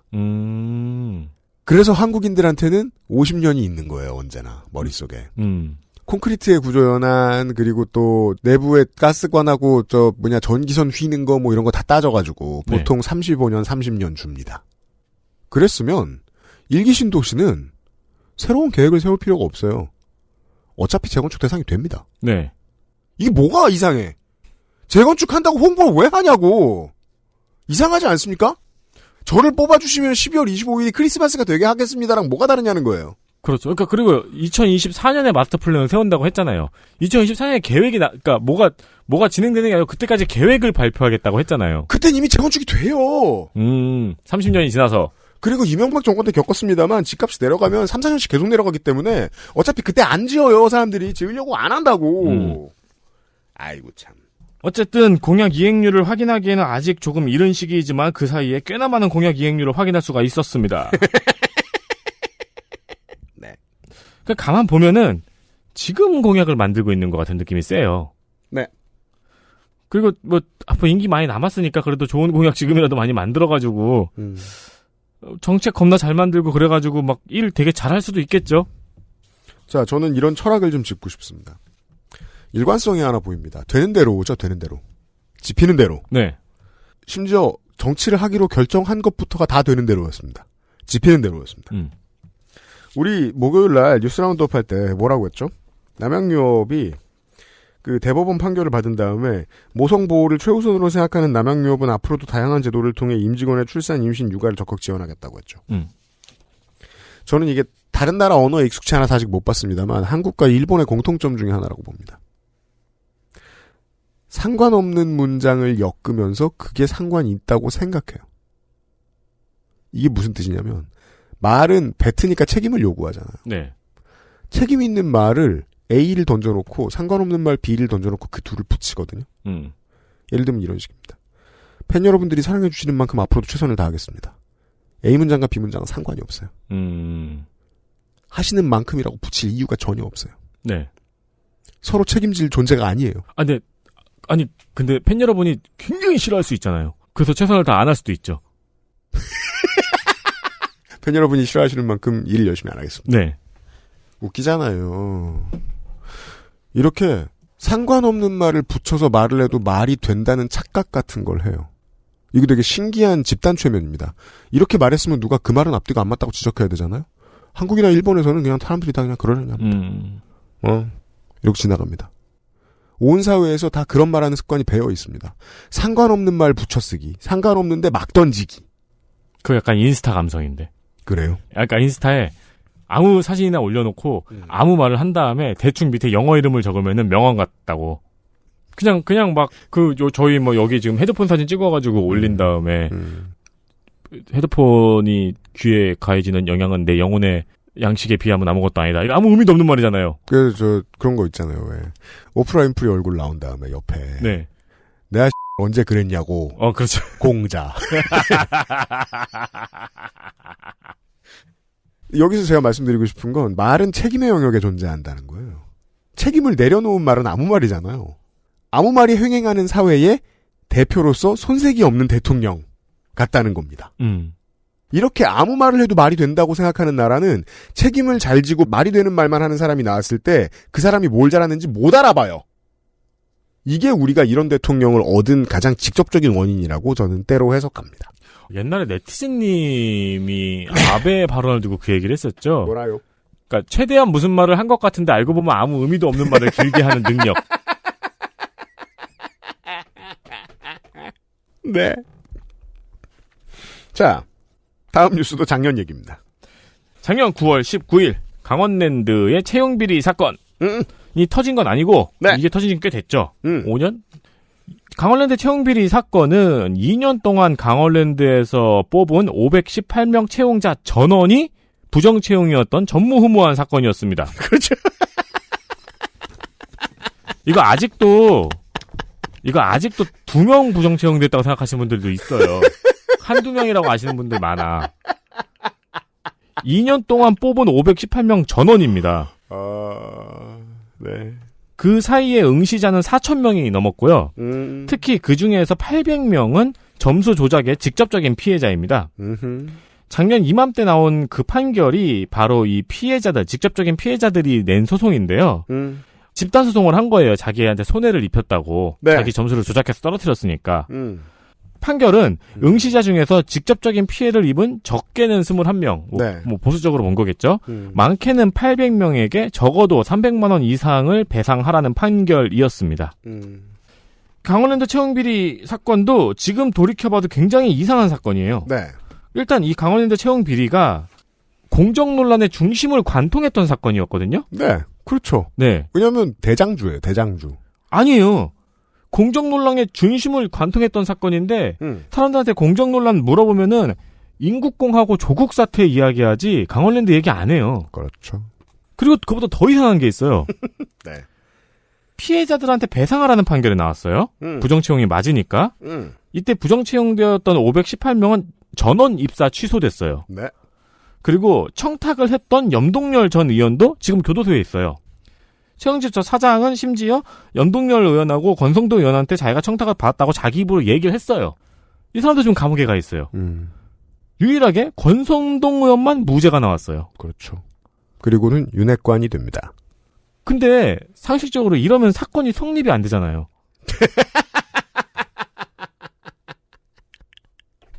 네. 권성동이 무죄면은 최영집은 감옥에 왜 갔으며 그렇죠. 이 비서관이었죠, 비서관? 이 사람의 입사는 왜 취소됐냐고. 그래서 이 결론이 안 날 수가 없다는 거예요. 많은 청취자 여러분들께 이렇게 설명을 드릴 수밖에 없다는 겁니다. 어떤 일을 잘못한 A가 있어요. 그 사람이 사흘 동안 혼나면 될 잘못을 저질렀어요. 사흘 동안 혼나면 될 잘못을 저지른 그 겨묻은 개를 3년 동안 나무라다가 나온 결과는 윤석열 정부의 등장입니다. 권력의 핵심에 권성동이 자리 잡게 된 겁니다. 네. 이게 죽어도 이해가 안 되는 사람들이 너무 많아요. 죽어도 이해가 안 돼요. 아니, 인국공이 그렇게 빡치는데 이건 화가 안 나? 그러니까 안타깝게도 저는 그렇게 말씀드릴 수밖에 없다는 겁니다. 겨묻은 개를 3년 내내 욕하고 있는 건 똥 묻은 개의 개파입니다. 그쵸. 이것이 진중권의 원리입니다. 474회 그것은 알기 싫다였습니다.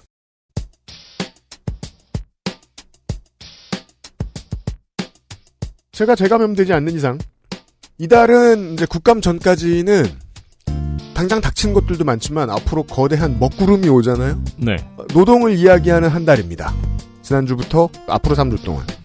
지난주에 조성주 소장하고 얘기를 하고 이제 이런저런 청취 소감들이 많이 도착하고 있는데 그건 나중에 소개해드릴 시간이 있으면 소개를 한번 해드리기로 하겠고요. 그때 제가 말씀드린 건 이거잖아요.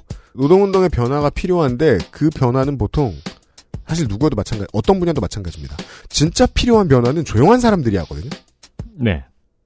조용하게 하는 사람들이 변화를 만들어 놓고 많은 사람들이 대중이 그게 뭔지 티가 나지도 않아서 느끼지도 못한 채로 지나가게 됩니다. 특히나 우리나라는 더하죠. 언론인들이 능력 있기를 강요받지 않는 사회이기 때문에 언론인이 무능한 상태로 계속 지내도 되거든요.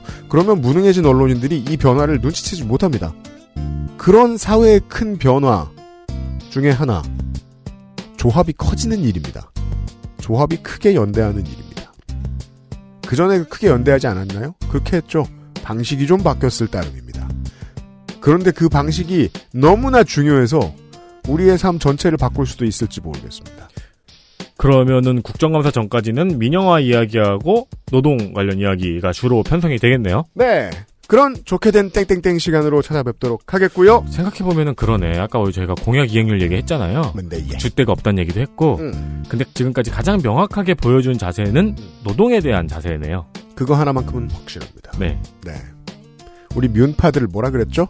진보적일 땐 진보적일 줄 아는 중도일 거라고 윤석열 대통령에 대해 예측했죠? 다른 사람들은 다 어떤 사람인지 알고 있었는데 되는 대로 막 갖다 붙이는 사람은요. 극우가 돼요. 정답이에요. 그리고 싫어하려고 정치 좋아하는 거잖아요. 적당한 표현이네요. 그리고 토요일에는 민영화가 돌아왔다 두 번째 시간을 가지도록 하겠습니다. 서울교통공사 노동조합의 관계자를 모시도록 하겠습니다. 8년 전에 민영화라고 안 그랬어요. 뭔데, 예. 민영이라 그랬어요. 민영이라 그랬습니다. 네. 네. 여러분들이 익숙해지시라는 뜻에서. 아무튼 민영이가 돌아왔습니다. 다음 주 토요일에 이야기를 하겠고요. 목요일 오후에 재감염되지 않는 이상 어김없이 찾아오는 그것은 알기 싫답니다. 475회 다시 뵙죠. 유승균 PD와 윤세민 에디터였습니다. 안녕히 계십시오. 안녕히 계세요, 여러분. XSFM입니다. I, D, W, K